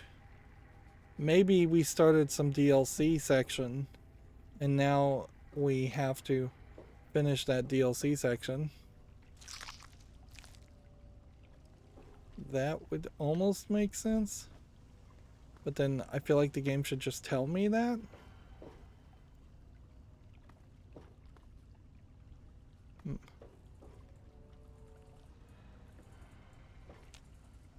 Yeah. Seems like he's just in the mainframe area or something else.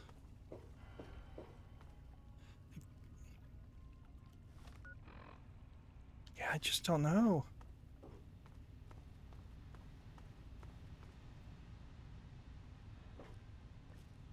We either missed something or we were supposed to have walked through this whole area and then back out. Which maybe that is the case. Maybe we will walk out here and the Brotherhood of Steel will just be waiting for us. And it'll be a surprise. You did it. You've moved the story forward. If anything, it feels like the holotape should be highlighted in glowing bright green or something. So you couldn't possibly miss them visually. These should be quest items that the game would point you towards.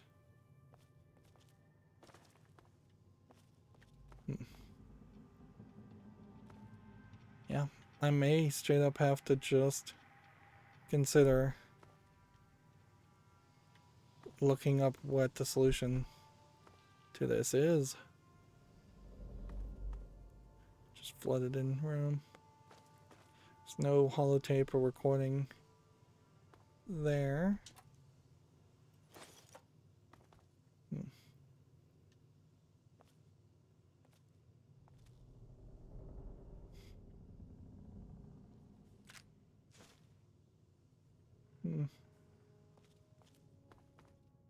You would kind of think there would be something to that. Take the plunger out of there just in case. You'd kind of think that there would be something on the counter or something in the gift shop of importance.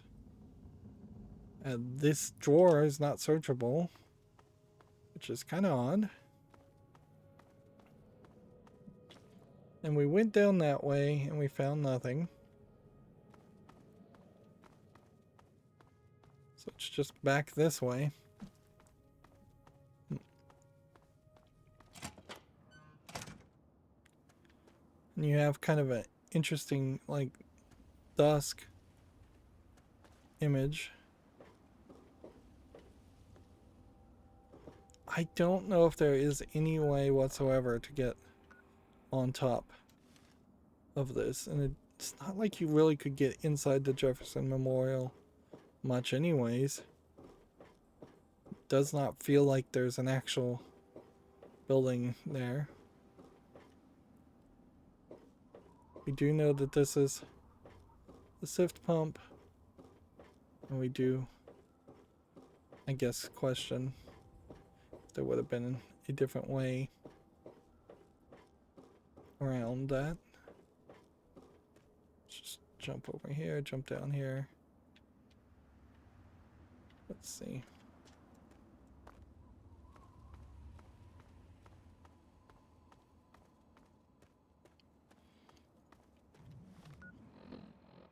Where's the world map tell us to go? It says still on this quest, go to Jefferson Memorial.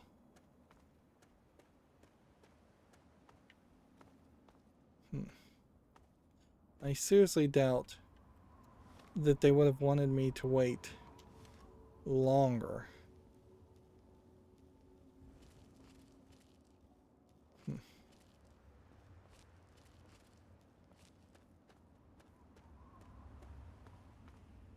Yeah, a lot of this is just kind of like straight up invisible walled.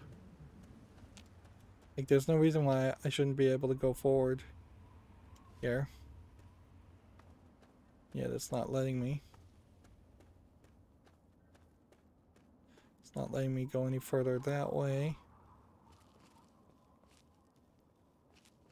So it's not some maze of underground pipes. or anything like that.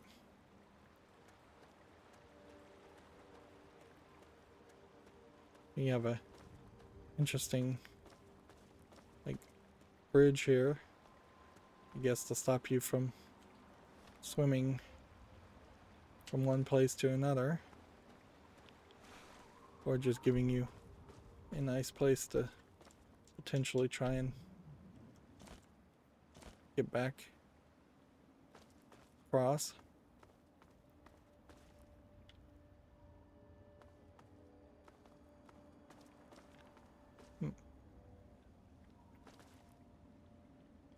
Okay. Let's walk down this bridge and see. As far as local maps, we haven't crossed this bridge. I seriously doubt this is going to trigger anything, though.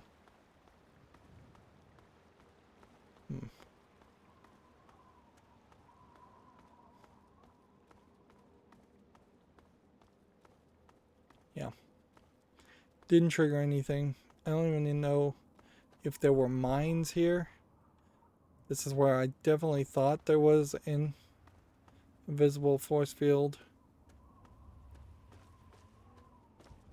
And this whole pirate Pele boat bay and rent was never a thing. There's never anybody in this building. Again, just felt like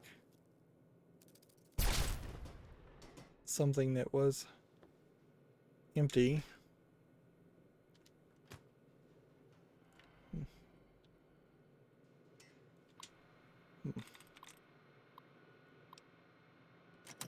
We had already hacked this. We had already taken what we wanted out of the safe. Taken everything else out of this area.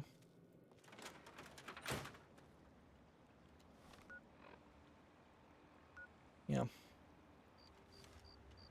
Yeah, we could do a little spin and just like see, oh, there's something this way we haven't found, so how far this way is it?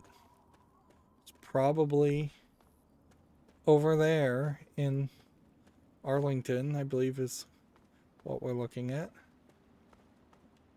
Not something you just generally would want to swim to.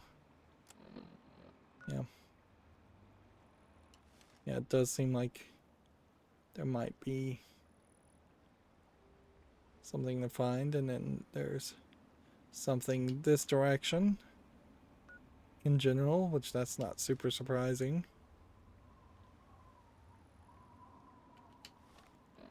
Right.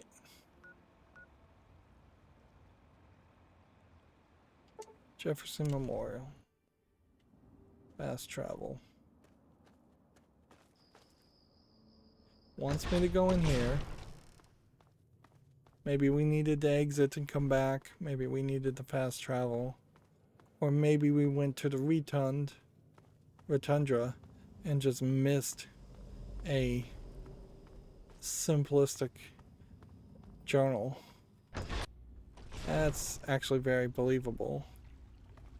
That we would have reached this whole area and not found anything is kind of silly. Oh yeah, we totally missed things.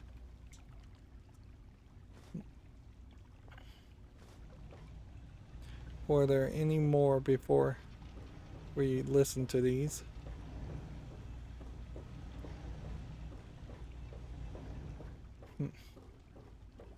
Okay. Whole bunch of notes in a row. Still. We have 5, 8, and 10. Oddly, we are missing. Let's see. 3 and 4. Oh no, we have 1, 2, 3. So we'd be missing 4, 6, 7, and 9. Which probably is a good thing, and maybe they don't even exist. That way we can just move the story forward. In Vault 101, my work on Project Purity never really stopped. Soon after we arrived, my nightly routine included sneaking into the restricted areas, searching for, I don't know, whatever I could find. It was a Vault-type facility, after all. The place was built with some of the most advanced technology this country had ever developed. those excursions never turned up anything particularly useful. So, one night, after half a bottle of scotch, I broke into the overseer's office. It was easy enough to hack his console, gain access to the restricted files. Most of it was garbage. Propaganda, spy reports, just plain rambling bullshit, really. But there was one thing, one name that stood out amongst all the others. Dr. Stanislaus Braun. I knew of Braun's work, of course. He was a celebrity in his day, Voltaire's sorcerer scientist, leaving his peers in awe of his technological wizardry. But it was in Vault 101 that night in the overseer's office I first learned of Braun's involvement in Vault-Tech's societal preservation program and his work on something called GEC, the Garden of Eden Creation Kit. So, yeah. They're talking about Gex. I'm not sure you actually get a Gek in this game. If you had one, it almost seems like you'd be able to use that same technology to not only purify the water, but also grow plants. And if we do purify the water, which we will in this game, I wonder if that might poison the oasis anyways. Like, you'd think a more modern game would definitely have that cause and effect that you didn't recognize happening, because like by saving the humans you kill the trees in the oasis. They could live off of radiated water only. But yeah, once again, this game is not written that well or thought out that well for me to believe that really would be an outcome. To be honest, Gex sounded like pure fantasy. Plus, good endings, bad endings, or multiple endings aren't It was nothing short of a miracle. really as good as people sold them as. Producing life from complete lifelessness. But not only was this thing a reality, it was actually distributed to several vaults to be used after an atomic war. Vault 101 was, sadly, not on that list. I did some digging and discovered Braun's name on the reservation list for a Vault 112. I'm no slouch, but this man, he could have easily succeeded where I failed. Does his collected knowledge remain within the halls of Vault 112? Journals, holotapes, computer records, maybe even experiments. If I could gain access to just a fraction of Braun's genius, Project Purity would become a reality. I didn't even know the Gex worked that way. I thought they were just designed to basically keep people in the vault alive. The idea that they were supposed to come out of the vault and use it to rebuild the world, and they didn't, is a different twist. At a certain level, I think that would be a great way to potentially reboot the Fallout series in a certain way. It's just like saying, alright, we started with the idea that the bombs fell. There will always be some buildings that are bombed out, but maybe we could have civilization grow back to a certain level instead of sticking with the situation they have right now, particularly in Fallout 3, where they would have had to custom make all of the 3D models, custom break all the 3D models and age them and make them look rusty, compared to what more modern games would have done these days, which is just go to an asset store, buy a weapon skin, weapon 3D model, and put it in their game. And of course, if you're actually trying to make a good game and not just an asset flip, you'll put some customization there, but you don't have to start from scratch. I imagine at least 75% of all the 3D models in this game had to be created almost from scratch, and took a lot of extra work. That would change the feel slightly of Fallout if they did get back to civilization, but they kind of need to go that route, because otherwise, storyline wise, they will be forever stuck at just introducing new groups of raiders, new groups of slavers, new enemies like super mutants, new Brotherhood of Steel like enemies, and it's gonna feel a little repetitive and redundant. I don't feel like people were anywhere that enthusiastic about Fallout 4, even though Fallout 3 sold fairly well, and Fallout New Vegas sold fairly well, and it had been a while since New Vegas had come out. People were, and still are, much more enthusiastic about Skyrim.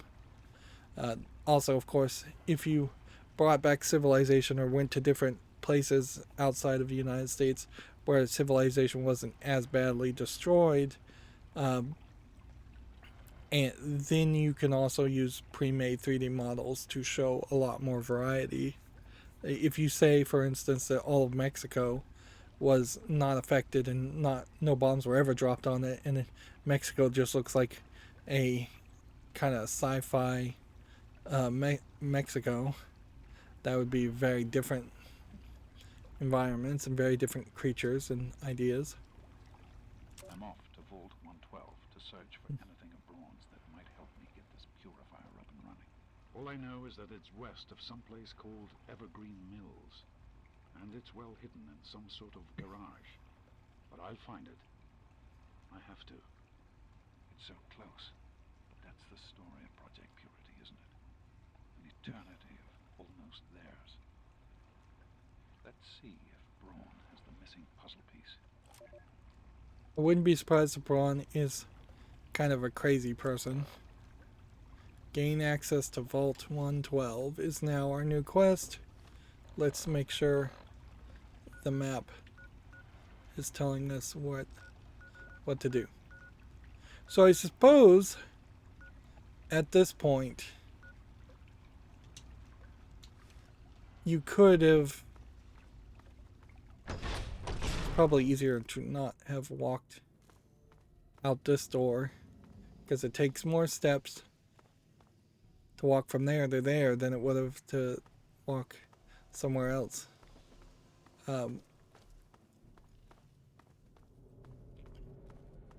So I suppose if you were playing the main quest here, you might have to struggle to find where Evergreen Mills is. But I don't know how much you'd really have to struggle, because in all honesty, you may be able to just ask people as a dialogue choice, where is Evergreen Mills?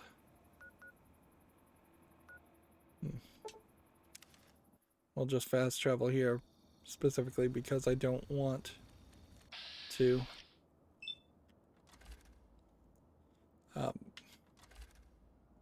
Wow, just like 3 things in the exact same place. Talking about an unlucky spawn in. This might be about the only place where it actually makes sense to have a laser gun too, because you can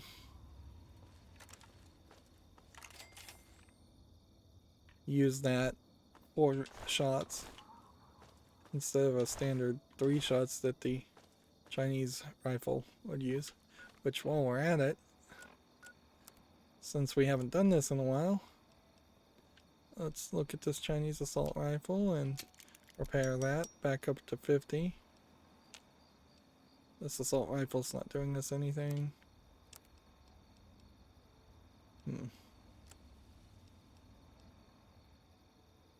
And I don't think we can repair anything else.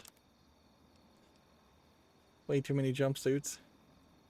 Vault 106 jumpsuits. So do we think it's inside this place?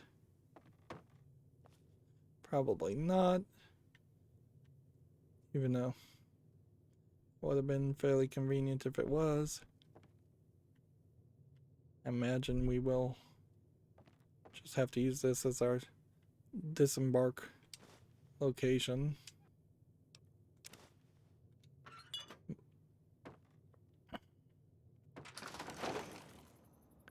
Okay. So, just north of this, the only place that told us where Evergreen Mills was Girder Shade. Interesting. Which means that you then would have had to been told to check out Girder Shade. Why was I told to check out Girder Shade? Because I think I had done something at Tenpenny Tower, or because I found the naughty sleepwear in, I believe, the Tepid Sewers. Why did I go to the Tepid Sewers? Because I was doing the Wasteland Guide and went to Megaton. Arguably, if I'd blown up Megaton, I wouldn't have been able to do the Wasteland Guide, so then maybe Tenpenny Tower would have shown us. Maybe the location of Evergreen Mills is told to you once you've visited almost everything on the map. That is also a possibility.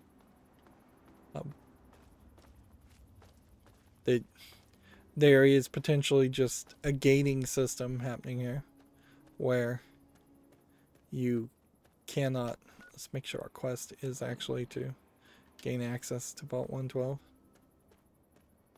Like, it might not be a terrible idea if the game did have a certain, like, requirement, but you would need the game to straight up tell you, have a character tell you, you cannot enter, or you will not know where to go forward until you've visited many places and found many locations, which, yeah. I feel like when we level up, we probably should show, like, we should get the perk that shows every location on the world map. Then just kind of fast travel to every location in the map.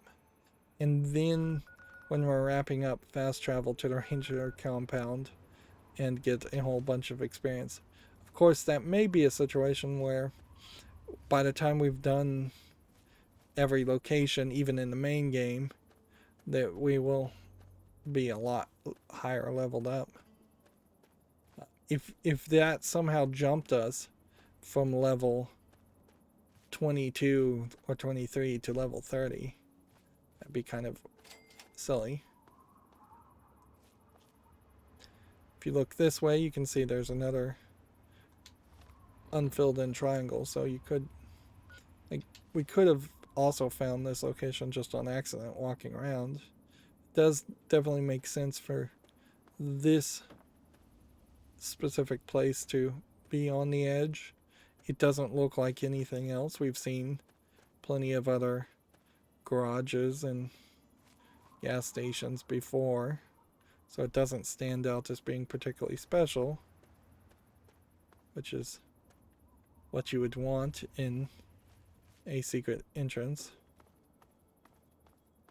It definitely feels like the secret entrances concepts.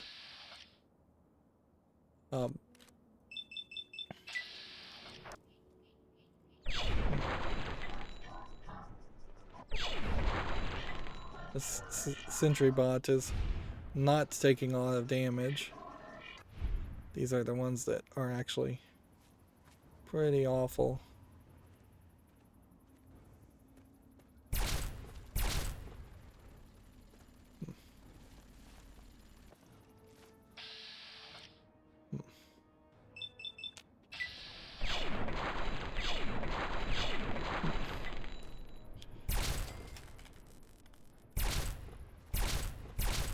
Of course, Uguay helped me there.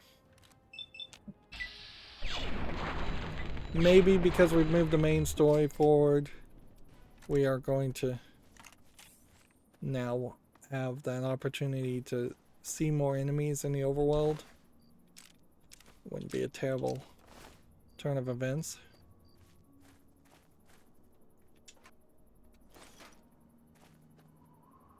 Of course, not really expecting too much here. Some laser guns and some military cars.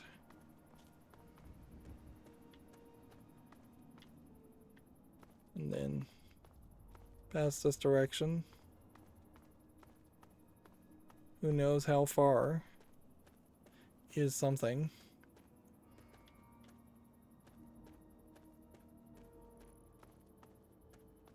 But I kind of feel like we'll go to this building and we'll check this out. But if this is not not the thing we are supposed to find. We need to call it quits. And here you can see the sun is starting to come up, and it really does it in fairly large jumps of brightness. Yep, so this was a raider dog.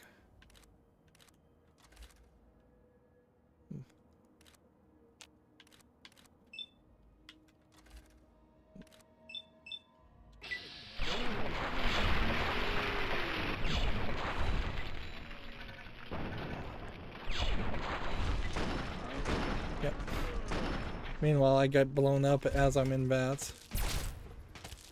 You're dead.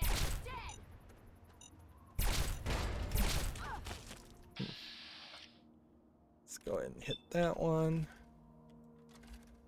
Not shoot the Brahmin. Not shoot the Enclave Ibot. Yeah, we'll go ahead and shoot the Uguay.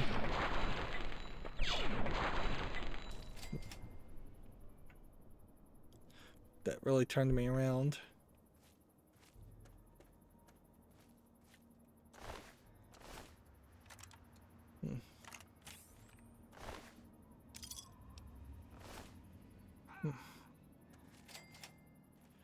Charnel House was what we were looking for, I guess. Is there something special to this, though? I think there's guys up there, and then kind of have to work your way around. There's an interesting electrical thing here.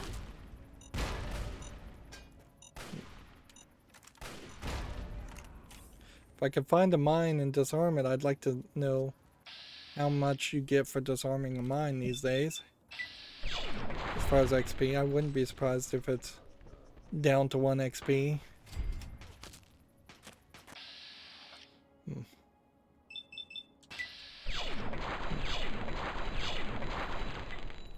Missed them every single time. We're getting 5 for every raider we kill.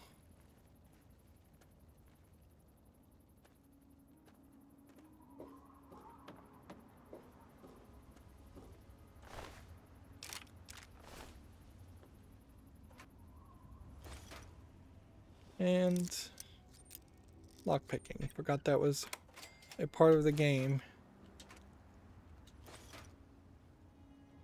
And you don't find a weapon leaning against the wall, where it really feels like there should be just a sniper rifle there. Instead you have just a kind of low-level 32 pistol, which they never played any useful role in the game.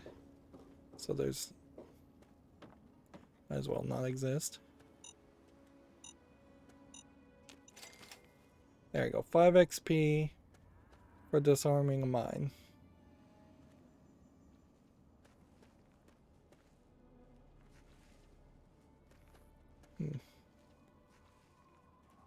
And I don't really feel like there's anything else here. Of course, what we may find out, since I'm seeing steps here, is that I needed to be on the path to go to the charnel house first, or go to the garage first and then the charnel house, because this may be a situation where the actual entrance is not just inside this garage. But we'll see. And then we kind of know what's going to happen if this is the entrance to the vault. Is either they're going to send us on some kind of quest to make us do something more before we can get in the vault, or they are going to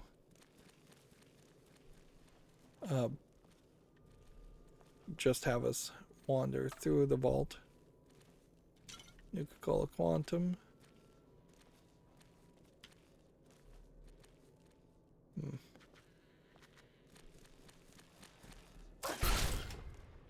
just dry fire these items. Like tumblers today, fission battery, empty Nuka-Cola things, lunch boxes we don't need. So there's a book. And I would almost say there shouldn't be a book in this location, because if there is anything of real value that we find before we find that there's a vault entry, that becomes or potentially a distraction.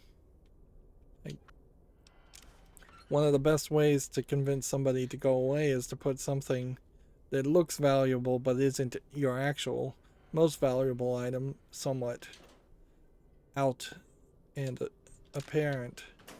That way people will just take that valuable item and leave thinking they got it all, instead of getting greedy and looking for more things.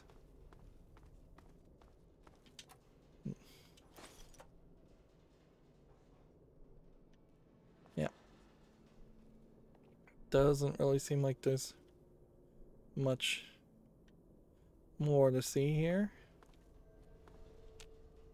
This object is activated somewhere else. I could see potentially the power being out and maybe you having to turn the power on at the Jefferson Memorial before you could get to this point, but I don't really believe that. So I guess all of these could have always exploded, and the game does pretty much make you explode one very early in the game, but very rarely is that a useful element to the game. It's definitely one of those systems that should have been left on the cutting room floor in favor of better writing and just tighter experiences. It's an attempt certainly to push towards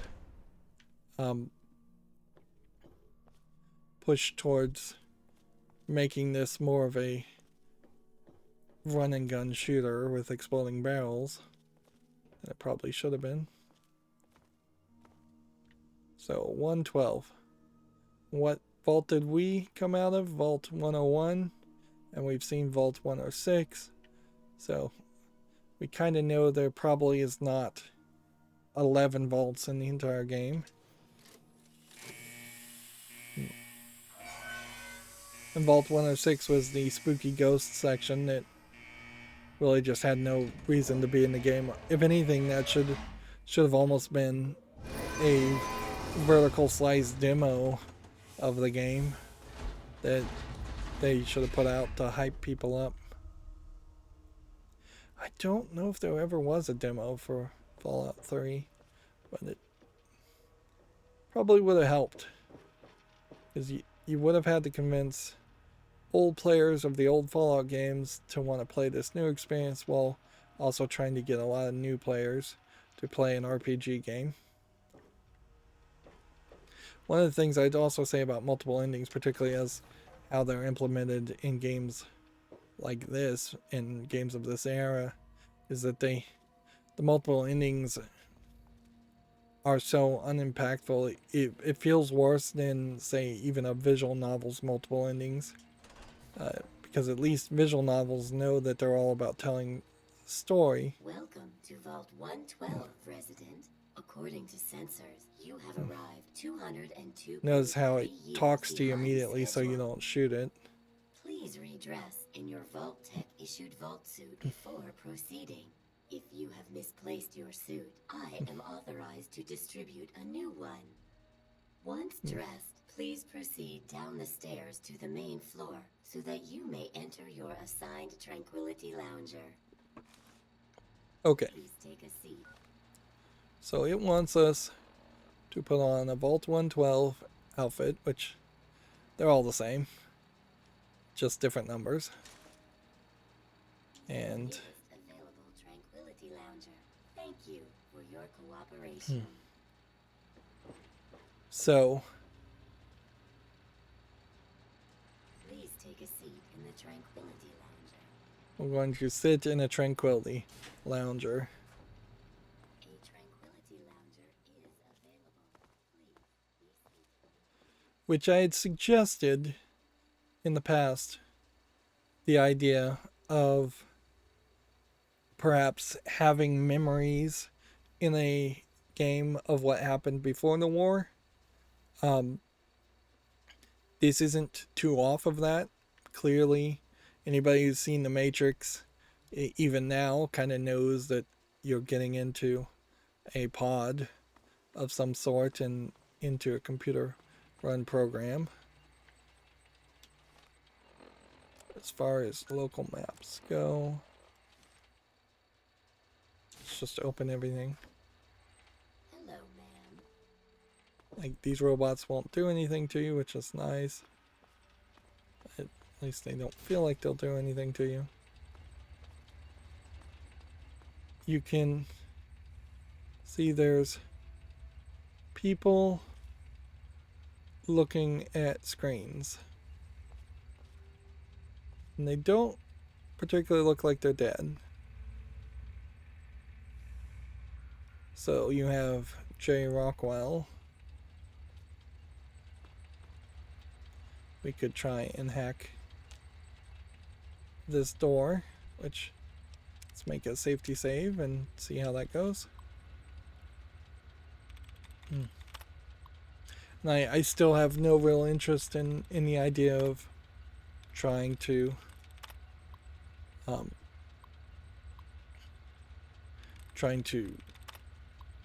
be well rested to get experience. We have leaderless. Right, so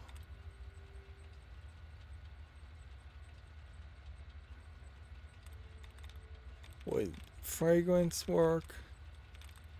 Would companions work? Would appearance work? Wow. Well, if it's leaderless, and then we know it's not worthiness.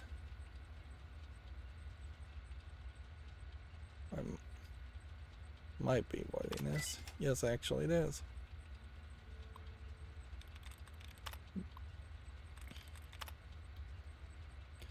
Yep.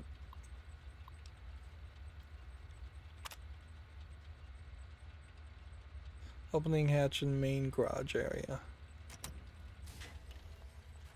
So, the only thing I would say is you would more want to just have the memories dropped in the brain of a character and have them have flashbacks throughout the entirety of the game, instead of having a sequence here where you kind of know you're going into the simulation. Oversee rumors. Room password.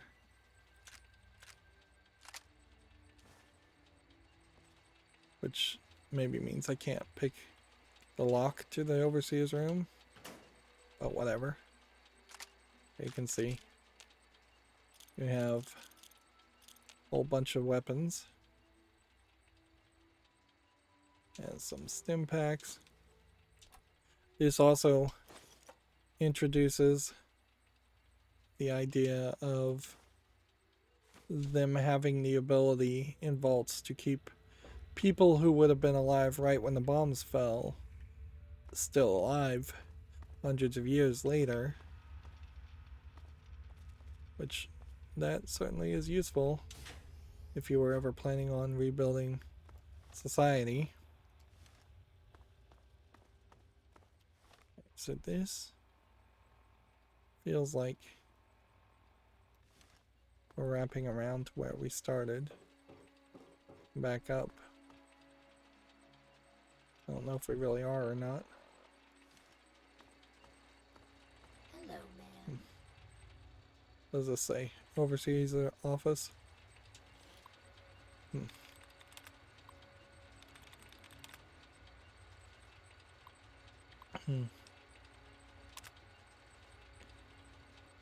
So it's calling you Dr. Brown.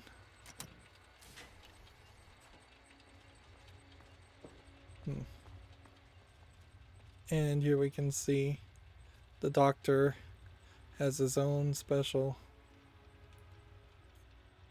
thing in the overseer's office compared to being somewhere else. Also has metal armor, which is not worth taking. What we don't see here is a lot of other things.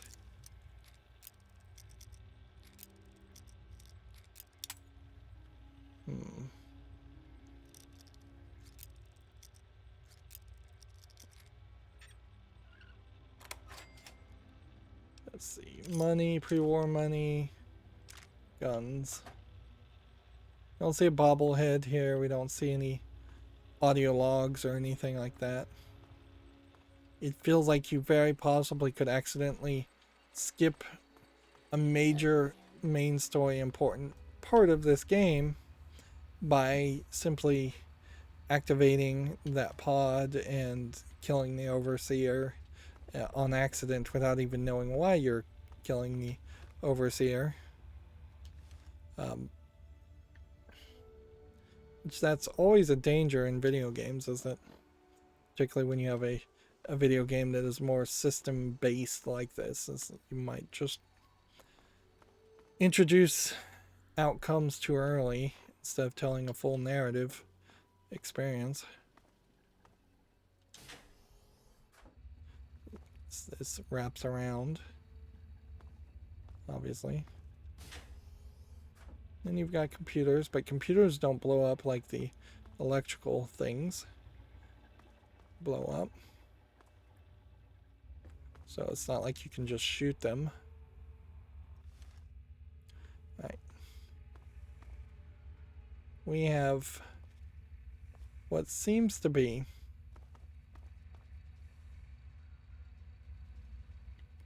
people who are alive in each one except for that one.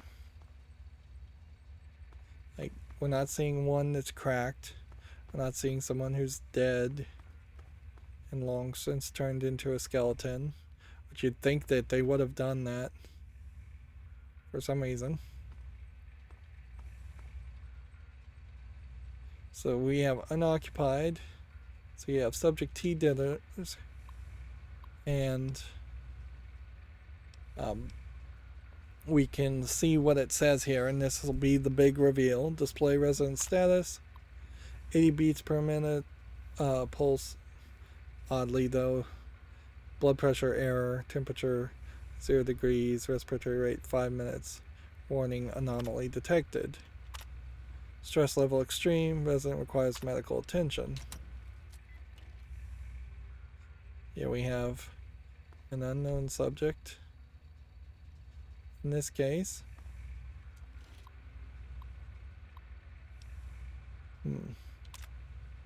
84 beats per minute, 120/85 blood pressure, respiratory rate 19. I don't know what that means. Is that liters per minute? Possible program corruption, unable to verify resident's identity. Please consult a supervisor. Elevated level of stress. Clearly the idea here is that they wouldn't have been stressed out, but maybe not so much. See, all of these numbers really don't mean much. So, M. Henderson is good. M. Simpson, elevated. Not a lot being said about M. Simpson.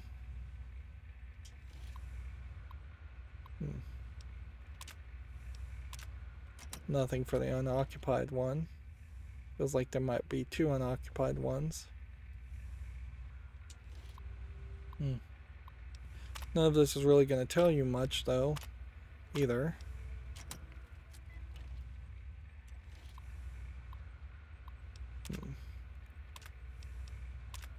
It's nothing stressful for G. Nosbaum and P. Nosbaum. I don't know why it's not just telling the full names.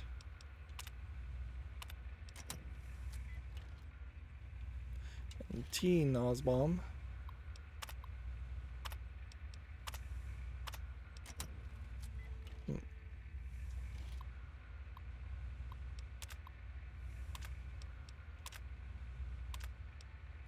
Yeah. It's not really telling you much. Which, honestly, maybe you then just have one terminal that says display status for everybody. And then that is possibly says please check the connections here to this one person. Hello, ma'am. Okay. Again, the camera should just bring your eyes up here. Alright, so there's not really much more you can do here. It definitely would have made more sense if all of these monitors connected to the same interface and gave you just a general chart of each person's stress levels and vitals. Here you can see there's some static black and white images showing us what they're seeing. I think we'll just want to hop in here. We should probably make a new save here first. I think we'll just want to hop in here, show what this looks like, and then we'll start the next episode here. Go for a slightly shorter episode. Notice how they have you in the 3D third-person perspective for this, when this doesn't happen enough, so might as well just have been a cutscene. There we saw a flash of somebody's face, and it all goes white. Sent in the quest completed. Quest scientific pursuits completed. So new quest, Tranquility Lane. And the sound effect you get from Tranquility Lane, or when you get a new quest, is kind of interesting. Hey there, sport. Beautiful day, isn't it? I'm lower, so you should go talk to Betty. She's waiting for you over on the playground. Have fun, sport. So I am a little girl in a outfit. Good day. And we have a whole bunch of people that we could try and talk to, and we will try and talk to in the next recording. Now, I'm going to make a safety save and a new save here, just in case being in this Tranquility Lane somehow glitches the game out. This could have been the beginning of the game, certainly. Also, as kind of like a tutorial. This could have been a gimmick that happens a lot of times. It's kind of special because it only happens once, but it's telling, once again, a very different story from what the main game is, and is just kind of not the Fallout 3 experience you get for the other hundreds of hours you might be playing Fallout 3, which that's sometimes a good thing. We could have often used a break where things looked less bombed out and looked like modern, just well-built buildings in the 1940s.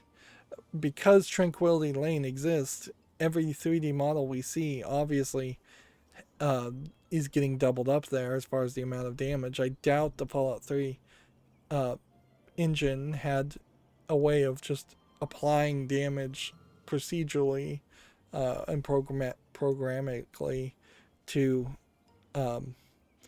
buildings in a dynamic way, whereas a reboot or remake of Fallout 3 in modern times probably could do that. They could more than likely take a building that looks completely brand new and then add years of rust and damage and bullet holes to it to make it look way worse without having to manually 3D paint and model that. It still probably wouldn't look that good though, and most games would still want to manually adjust any damaged buildings to actually look good. So yeah, we've been going about 2 hours and 25 minutes. I'm still suffering from getting a crick in my neck every now and then when playing this. I am somewhat back to recording 3-hour episodes, but I'm taking pretty large breaks in between them, and I really don't have time if I'm going to do all the DLC to do that. I need to get back to playing 3, 6, or 9 hours of Fallout a day. But yep, this is where I want to stop it here. That's going to be it for this recording. As always, I ask you to like, share, subscribe. Oh, I should also say, take note that we just finished that quest. We did not get 300 XP. We did not bring up the Pip-Boy. We did not level up, which we should have done. We probably cannot pull up the Pip-Boy or use a gun. So we are now going to have to talk our way through situations, which is not something you've had to do in any other part of the game. It's something you could have done, but not something you had to do. Anyways, like, share, subscribe. If you want to further follow me, there's a bunch of links down below. And if you want to support me further, there's a link to Patreon, or you can friend me on Steam and give me a game off my wish list. Thank you for watching. Have a good evening.